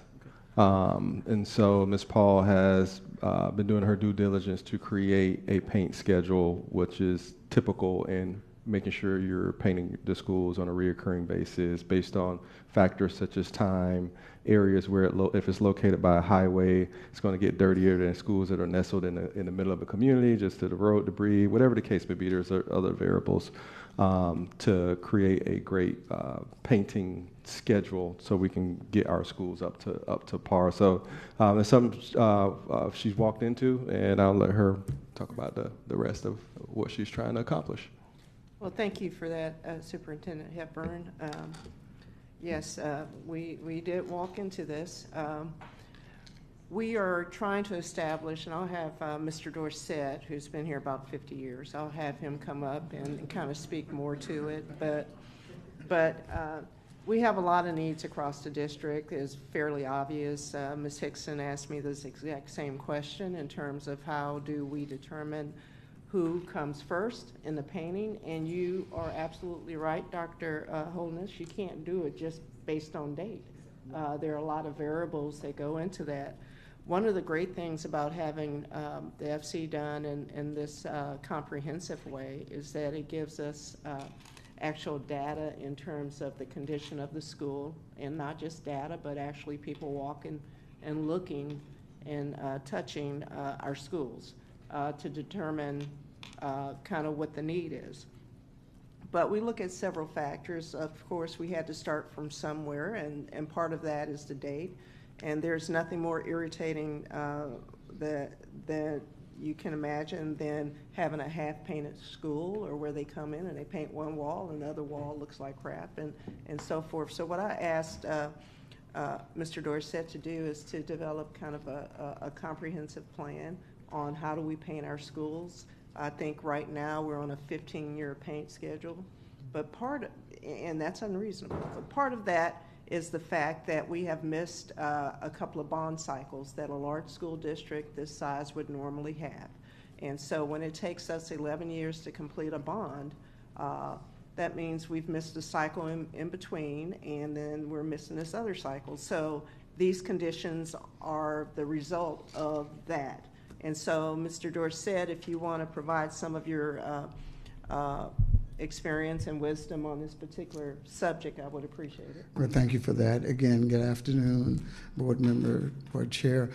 Just a little bit of a history about painting itself. Back in 2008, I remember, we all remember the economic downturn, right? The area that was hit hardest was painting. We had an entire interior painting team of people. We had to let them all go. We lost 40 painters back in 2008 and never recovered from that. So the crew that we have right now, we're trying to paint what we can, interior and exterior, and we're trying to maintain the schedule. Right now, Ms. Paul was generous to say we were on a 15-year cycle. It's a lot more than that, right? And we're trying to play catch up. We're in the middle of trying to playing catch up. So some of the schools they're lagging behind, no question about it, with exterior and interior painting. But specifically, we pretty much shut down interior painting and only did touch-up. Ms. Paul came in with the idea of trying to revitalize that whole program, and that's what we're trying to do. So we're trying to start from a baseline now to try to bring it back up. So it may take a little bit, and we're trying to get this done through the DEFP. We're trying to. I see there's a lot of attention towards interior and exterior painting this year, thanks to your recommendation to make this happen. I think that's a tremendous idea. Our schools really need it. So I'm looking forward to getting to work to get some of this stuff done. So anything we can do to enhance interior and exterior painting, I'm all on board to do that. But and also, if I may add, the restriction is basically funding. We have money set aside, but again, it's not sufficient to do everything that we need to do. And so we are getting eyes on it. The FCA obviously will give us the data that we need to give us a holistic look of the district, or a comprehensive look of the district. But we have to start somewhere, and this is the attempt. I'm accustomed to having somewhere around a 7-year paint program where you paint the whole school. We are nowhere near that. But this is our attempt to start that process. We can accelerate that. Part of it is putting money aside, as we see it in the DFP, to, we no longer have those internal resources that we used to have. And so we do a lot of the work through contracts. And so we will continue that process, and then I am hopeful that in the next few years we'll have a bond to actually speed up that process. But the fundamentals of running a maintenance program is establishing a preventive maintenance program, and that's where we are. We're at the base point, at the fundamentals of getting visibility over our systems. Okay, Madam Chair, I'd like to finish up as well, if you don't mind. So, Dr. Hepburn, what I've heard here is a couple of concerns that seems to create challenges in terms of painting the schools. You have, it's mentioned that there's shortage of staff and the funding issue. I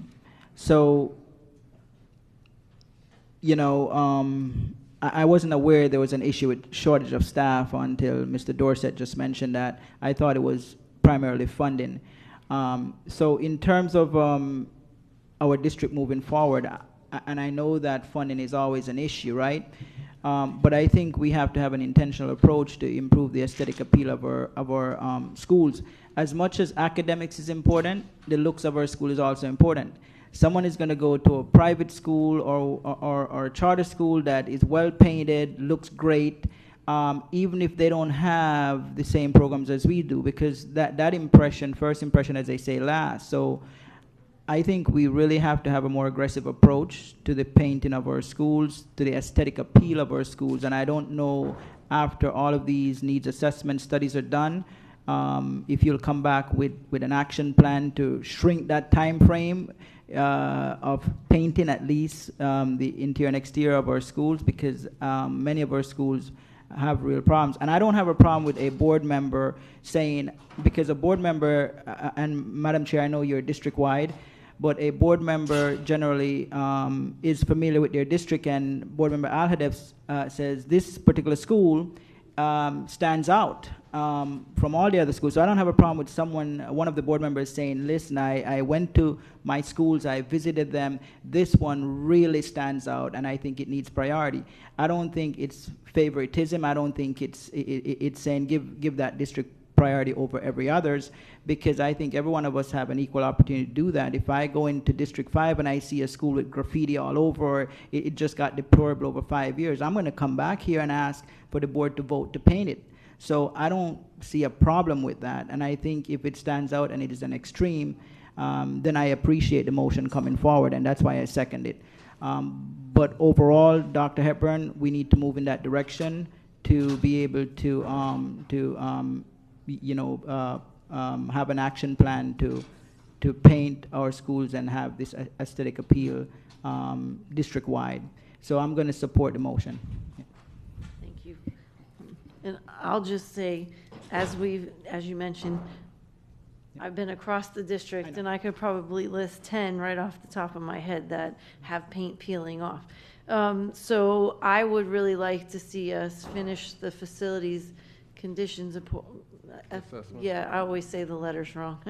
and because they're looking at the district across the board, and they'll give us the priorities in order. Not saying that Broadview doesn't need it. So does Crystal Lake. They just got painted and the paint started peeling.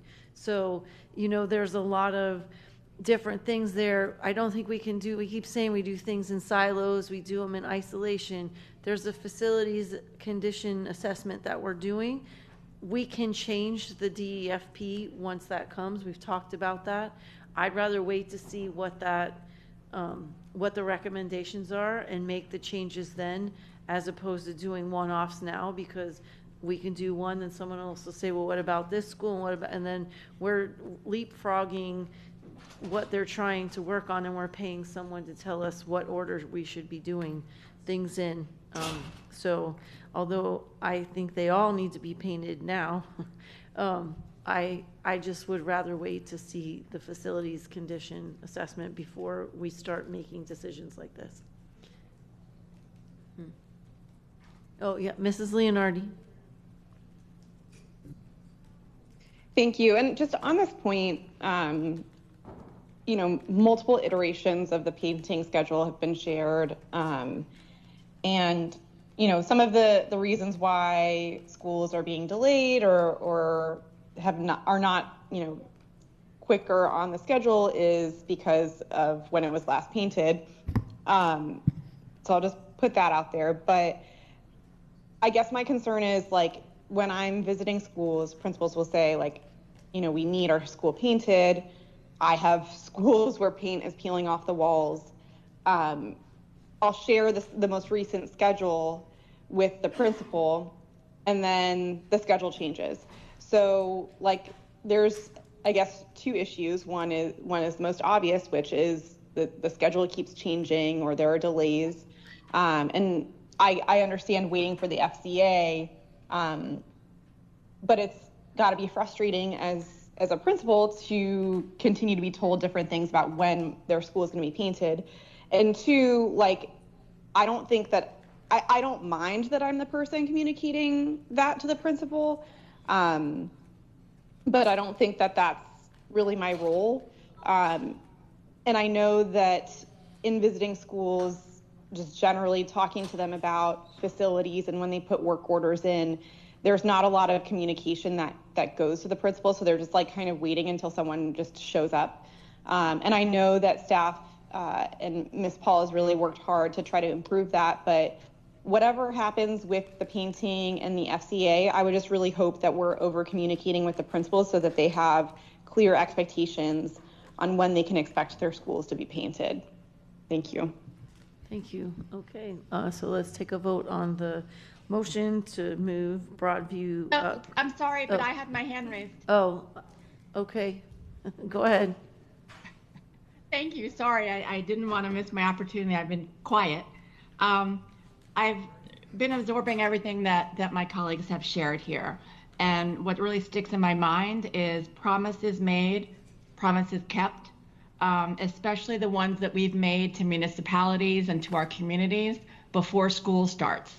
It's not a really good look on the district, and we as board members, if we go out there and talk with the community and get them partnering with us, and then suddenly the brakes come on and possibly it gets pumped to October or so, it's very, very important, and I caution everyone there that we need to make sure that when we're promising something to a community, and Dr. Holness, I'm 100% with you, that we really follow through on that, because our word, it's our bond, and if it gets broken, we already have a rough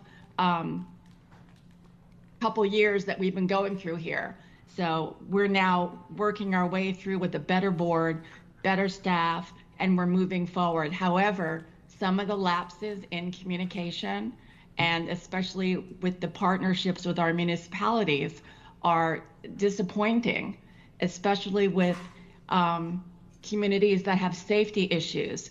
And they reached out to the district to work and partner and really make sure that the burden of financial aspect and also the work would be a co-joining. So I really caution that we really need to make sure that we follow through on the promises that we made. I also wanted to offer one piece of information about the exterior. I had wonderful conversations with AECOM and Atkins last year about... Ms. Rupert, I don't mean to cut you off, but we were specifically on the motion that Ms. Al-Hadef made about moving Broadview to the 2025 school year. So that's what we're on right now for the comments. I mean, I'll put you on the list to be added for general comment, but do you have something specific to her motion so we can vote on it? Nope. I'll just wait for the rest of my list. Okay, yeah, you'll be next. Okay, all those in favor of the motion to move Broadview to the school year 2025, say aye. Aye. All those opposed say no. No. I guess we need a roll call. Roll call on the motion. Al-Hadef. Yes. Bowman. Yes. Severa. Hickson. No. Holness. Yes. Leonardi. No. Rupert. No. Zeman. I'm sorry. I was like, I'm missing someone. Thompson. That was a yes, right? 5-4 passes. Okay, thank you. Mrs. Al-Hadef, do you have anything else? That's why. Did you have anything else for you? Okay. Okay, Mrs. Rupert, I'm sorry that I cut you off. Continue. Wow. Okay, so that is the same okay, sorry. Go back to Atkins and AECOM. They were willing to partner with us to do exterior painting, bring some plants, that kind of stuff for open houses or the beginning of the school year. So I would, ask the superintendent, have we partnered with them for this coming school year to be ready for school opening on the things that we actually can accomplish in the next 2 weeks? So we're ready to welcome our students in. We may not have had enough time to paint or to move bus lanes, but there has to be something that that will absolutely offer more safety and better aesthetics when people are seeing our school for the first time. I don't know if that is Ms. Paul has actually reached out to them or she even knew about this. I would like to hear from the superintendent on this.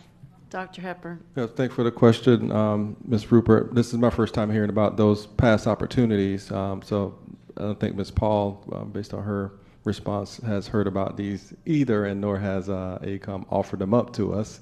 So we'll have to follow up with them to find out what they've done in the past and what they're willing to do to assist outside of the boundaries of the contract.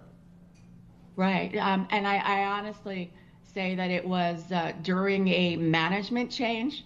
So it was not the most recent program manager, but it was the woman who came beforehand. But that shouldn't matter because it was them partnering with us to make our schools look better. So I think that's definitely an area that we need to tap into over the next few days. So if that's possible to get plans or whatever it may be, and it should be a welcoming experience. I know it's 1,000 degrees there, and we can't really work very much with that. However, we can have a plant outside or have something that welcomes everybody in, because we need to actually embrace the community, because we need them to embrace their families with us. And I think they need to see a difference from what we've had that's been status quo. So I'm going to go back to promises made, promises kept, especially to the ones that were made before school was supposed to start. And I think we can do a better level of communicating to the community, and especially if you've got communities and municipalities that are getting phone calls from neighbors and citizens in their group, then they're getting the questions that they need to answer, and they're waiting on us. So I generally can't stress this enough, that we need to make sure that those promises are kept, or it's going to be the look of status quo, and we can't afford that. We are competitive, we are a district with a heart, and I think that we need to really embrace the community like the people that we are. So, Mr. Superintendent? Dr. Hepburn. Yes, that duly noted, Ms. Rupert. We will follow up with AECOM and see if Mr. McIntyre can reach out to his colleague. I think she still works for AECOM, but in a different location. So he can get updated about the past opportunities too, to see if they're willing to work with us. I appreciate that. I do, but I also mean about the municipalities as well. Yes, absolutely. So we need timelines, and we need them yesterday. So thank you so much. Thank you. Thank you. Anything else, Mrs. Rupert? No, the other questions were answered for me. Great, thanks. Mrs. Bowman? Thanks, Chair. I'll keep it short. I wanted to thank the team for putting this together. Mr. Shim, who I think did a great job with this, and has remained very calm and dedicated to the cause, even when getting a lot of vigorous questioning. So I very much appreciate that. And I think, to kind of follow up with what Ms. Thompson was talking about a little earlier, I agree, obviously, we do not want to rush a facilities assessment, but the timing and how this is all going to fit together at some point is a slightly concerning. So I'm looking forward to seeing the redefining presentation, and I hope that while we're waiting for the facilities assessment, we're at least working on the things that we have the information about, like transportation and how we're streamlining programs and things like that, even if we don't necessarily know what facility is going to be housing what. At least we've got that going. And that's all I have to say because it's late. Thanks. Thank you. I will finish us up since I'm the last one on the list. I had a couple of questions also on Appendix A, and I'd like to make some motions. So on page 3 of Appendix A, it talked about HVAC building controls, and the reason for that is to address relative humidity and temperature issues for occupant comfort and increase energy efficiency. So when I asked about is this causing AC issues in the school, and why is it staggered, and why aren't we taking care of them if they need that, and it has an air conditioning issue, I feel like it should be taken care of in the first year, not staggered across. And the answer was the staggered approach was initially adopted because of the availability of funding, but staff can take another look to see if we can accelerate the projects at the board's request. So I guess before I make a motion, I need to ask Ms. Paul, what would that look like? Because if I'm not mistaken, there's 7 schools, and it is $700,000 each school. Would we have enough funding to do all 7 of those schools in the 2025, 25-26 school year? I think that's a combo question. With Mr. Shim also looking at the budget, the capital budget, to see if we can accomplish that.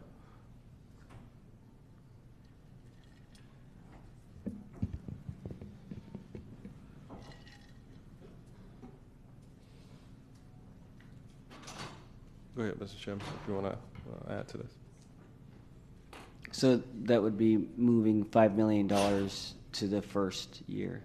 And directly at this point, you have $53.1 million in the capital reserves. So that would bring you down below what that's just the impact that it would have. It would bring you down below the 10% of the millage revenues. So if I can join in, so the controls are basically the ability to control air remotely from a central point. It's not that we don't have AC in the schools. It's just that in order to regulate the temperature from a computer, you have to have those controls in place. In many of our schools, or in these schools, we have a thermostat on the wall. And what we're trying to do is automate it so that it can function as a lot of our newer schools do, where you can control the temperatures and turn it off and turn it on remotely. And so that is the intent of putting the controls in the schools and upgrading the controls in the schools. So the issue is not that in a school, one area of the school is going to be 50 degrees and the other one's going to be 95. So, because that happens. So it's a combination of things. This is just the thing that I'm talking about, or just, having a thermostat that I can control from my computer across the district. So that's the state that we're going to, the direction we're going to. We do have HVAC issues where there is a mechanical issue. That is not this. So. And to just control it by a computer costs $700,000 per school? Well, when you look at the size of our schools and so it does each room? Yeah, it's throughout the school. Okay. So because my concern really is students not being comfortable in the classroom. I mean, we just spent $4 million on one school for that particular issue. So it read to me like a similar issue. Mm-hmm. So that's why I'm asking. Ms. Johnson? Through the chair, I just want to add on to this. You guys got a policy that it limits you guys from moving and making decisions. You're going to violate your own policies. I would think that you need to look at your policy first and see why it was in place. Is it essential now? And make those changes. Because if we say it's going to violate the policy, and then you guys want to violate the policy, so we need to wonder why that policy, that you adopted that policy in the first place, and is it relevant today? Because we're going to have to do a lot of things. And the first thing the public going to say, put your money where your mouth is. If we got money and we're not using it towards our facilities to support kids, we need to be looking at strategically what we're going to do and make those decisions up front and move forward. So we won't be talking about it's a policy that's stopping you guys from moving forward and making good decisions for the district as a whole. Thank you. And I think Dr. Hepburn, the plan to bring that policy back to us? Yep. Okay, great. Okay, so I'm not going to make a motion on that one then. But page 449, similar idea. There are 20 schools that have a flooding issue.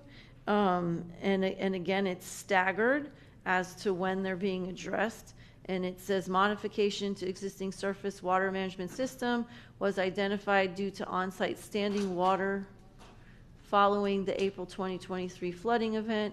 Retrofitting the existing system could reduce flooding risk and so forth. And it's $60,000. I guess it's $200,000 altogether because there's two pieces to that.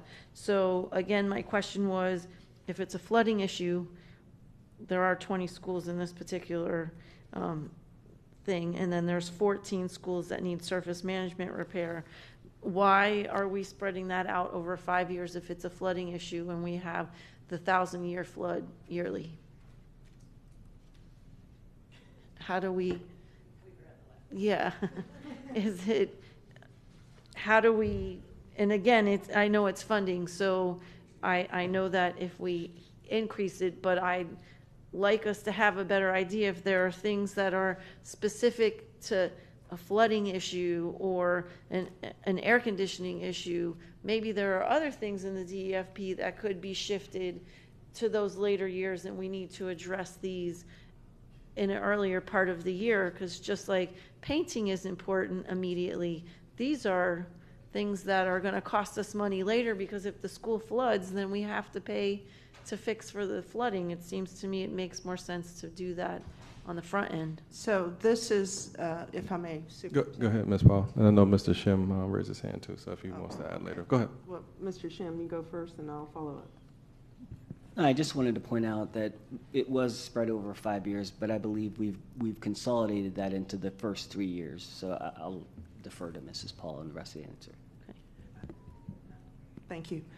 What I was going to say is that this is what we can reasonably do on our site, on our property. But one of the things that was very powerful was the Green Committee's report, and working closely with the Green Committee to help with these kind of issues, and also working with the municipalities and the county. And so we can do part of it, but most of it, I would imagine, is not necessarily on our side. It's a comprehensive approach that we need to work with the city and the county and the Green Committee to resolve a lot of these issues. It could be as simple as moving drains or raising them, but it can be as complicated as working with the city for them to do modifications on their drainage and so forth. So it's not a one-stop shop answer. I think and I think the board also appreciated the Green Committee bringing their input in. And so this is the direction. This is a start, but this is by no means the final solution to mitigating flooding in our campuses. Okay, thank you. So I'll wait. I won't do a motion on that, but the last sentence was really important. Remediation would likely impact the timely return of students to campus. So that means if they flood, the kids are going to not be able to be on their campus. So I think this is a huge problem. So if there's a way to condense that to even less than 3 years, and we can see after we talk about the policy if that's something that the board wants to do. I have 2 more things and then I'll be done. One quick question. How many schools still need outdoor external speakers? Because on page 47 of 49, it said that there are additional enhancements to intercoms, and it talked about external speakers. But if I'm not mistaken, I don't think every school has outdoor or external speakers. And I asked Ms. Paul this question already, so I don't know if you have the answer to that. Go ahead, Chief Gregory. Good afternoon. Michael Gregory, Chief Safety Security Officer. We've had this conversation in the last few weeks. We've got some insight from our last year study and assessment of safety on the campuses. We determined there's about 111 campuses that had identified external speakers as a challenge or a problem or a deficiency on their campus. Currently, we have a project with 65 of those currently being installed and or remediated to be actually repaired to actually function outside. And with this upcoming year's funding, we'll continue that until we can eliminate all of them. Okay, thank you, because if I'm not mistaken, we were waiting until the 28-29 school year in this DEFP to address that, and I would like to see that done like next year. I'm trying to find it. The numbers changed after I did my thing, so I'm trying to find where it went.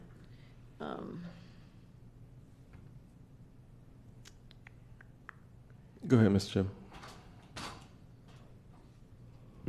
Through the chair, intercoms are funded throughout the plan, and maybe it's just a little confusing the way attachment A is. It's additional funding. So what's already been funded in the DFP, on page 265, it shows that in the prior version and that's what's being carried over in this plan is funding of $10 million in each year through 2028. And then after that, in 2029, there's $5 million and another $5 million in 2030. So it shows continuation of funding for intercom projects. Okay, so when it says additional enhancements, what does that mean? That just means continuation funding for fiscal years 29 and 30, but we already have funding for 26, 27, and 28 in the current plan. Okay, thank you. And my last thing, and well, two things, sorry. I already had this conversation with Ms. Paul, but there's about 15 to 20 schools that are still listed as active from the fiscal year 2015. That's 10 years ago, and our DEFP plan is a 5-year plan. So I really would like, she's going to send us a follow-up to say, for example, Collins says restrooms, which I know is completed. So I don't know why it would be showing up on this DEFP is still active when we know that they completed it, and it may be paperwork of some sort, but I think it's important to let the public know that we're not sitting on DEFP projects 10 years later. So if I may, Ms. Hickson, the 2015 date or those older dates, that's when the notice to proceed or when the project started. So, and in Collins, it was more than just doing restrooms. It was a complete construction project. But I didn't give you the right answer, I think, when you asked that question about 2015. And I went back and looked at information, and that's when the project actually started. Or when the paperwork was done. And in several of our projects, as you know, that they may have started in 2015, but the actual work may not have started 4 years later. Well, and so that's fine, but that's the follow-up I'd like to have. Right. I did some more investigation. Yeah, we need to clean that up to make sure. We did a great job last year because there were things that were 2012 and a long time ago. So a lot of them are ADA restrooms.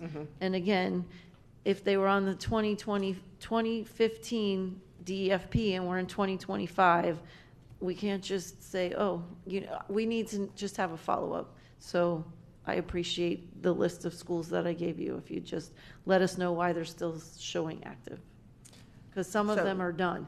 Well, some of the ADA projects were carved out, and the other piece of the projects were done, and this is what's left on it. So that's why you see, but I have your list, and we'll go through and give you specific details. Thank you. And then the last one, we had a long discussion about 2 particular schools, but I will, and I told you I'd bring it up again.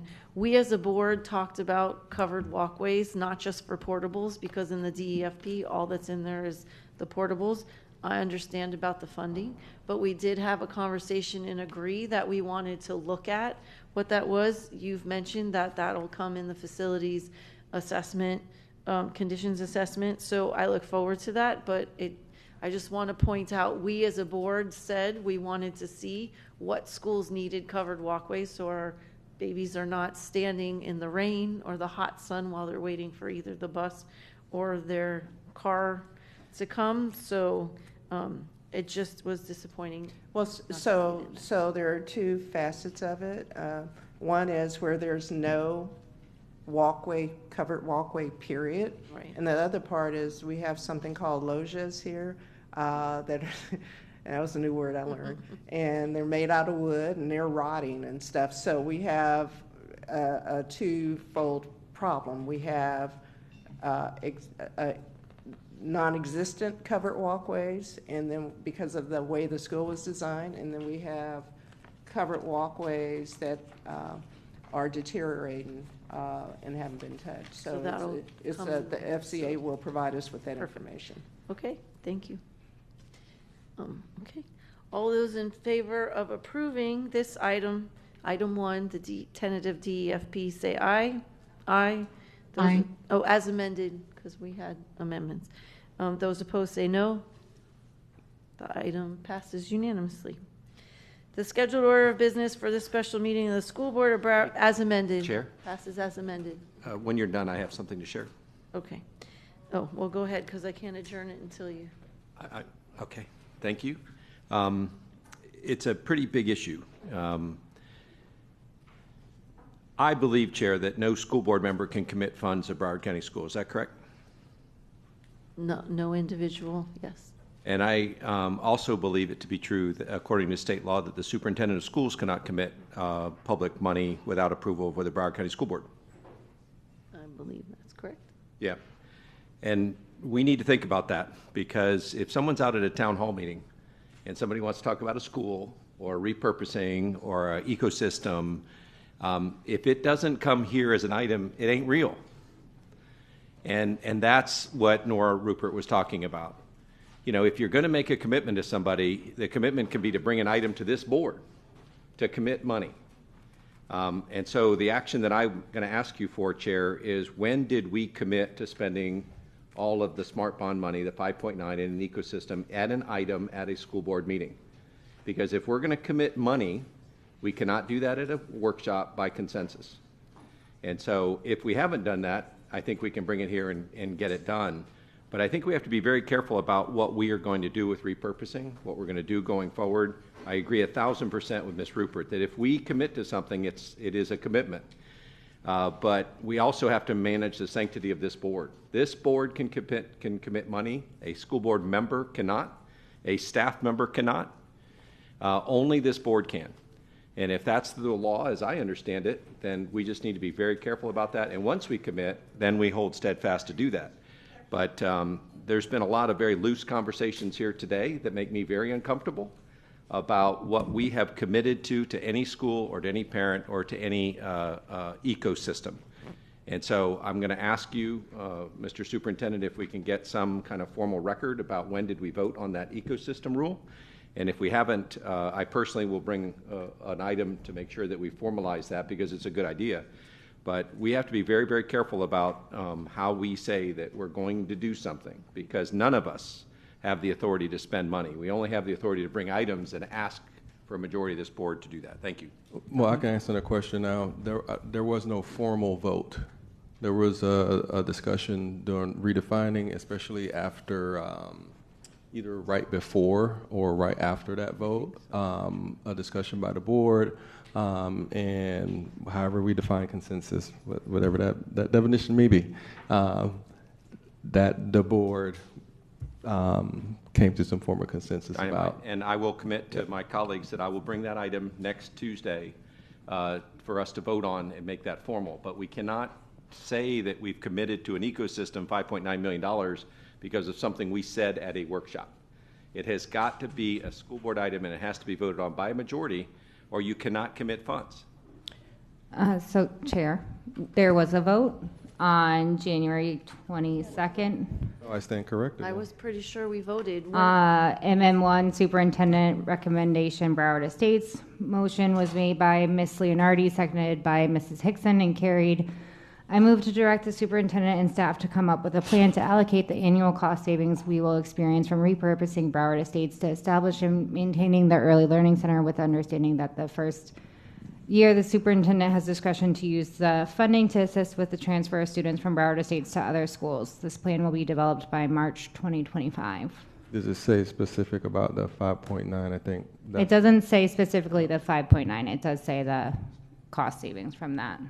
And then I believe there was a vote on that actual number, but I can't find it yet. We'll do our research. Yeah, that's why I asked. I think it was when we voted to turn Broward Estates into an early learning center. And that's great. I just want to make sure that we've done that, and I want to be very, clear with the community when we did that and what the vote was on. And if we did it, that's great. If we didn't do it, let's just bring an item back and make it. We'll do our research. Can you give us that follow-up, Yeah, that's quick. We can just search the Mrs. Alhazen? Granicus. No, thank you, Dr. Zeman, for bringing that up. And, just kind of to pivot off of that, I think it's really important for us as board members that we are mindful of going into communities, having solo conversations regarding something that could or can happen at a school. Thank you. Thank you. Okay. Madam Chair, just a final comment. So I appreciate Dr. Zeman's response, and I appreciate Board Member Thompson providing some added information on what we voted on. But what I can tell you is we had a very robust discussion. We also had several community meetings, including Broward Estates Elementary, including Dillard High School, where we told the community that the $5.9 million smart allocation for Broward Estates will be spent in that ecosystem, which include Plantation Elementary, MLK, and Broward Estates. So Dr. Hepburn, when you get this information back, because you have been to those meetings as well, we had a lot of different feedback from the community, visited them many times, some pushbacks as well. So I was the board member pioneering some of those efforts. So if it's not existing, then certainly, as Dr. Zeman said, then a motion will be made to put it in stone, writing, because we did make that commitment to the community. I thought it was understood, but if we need to have a motion that confirms it, but I don't believe $1 out of that 5.9 should be spent elsewhere, because that's what we committed to. Thank you. Thank you. The scheduled order of business for the special meeting of the School Board of Broward County, Florida has been completed. Seeing no other obligations, I now adjourn the meeting. Have a great rest of your evening.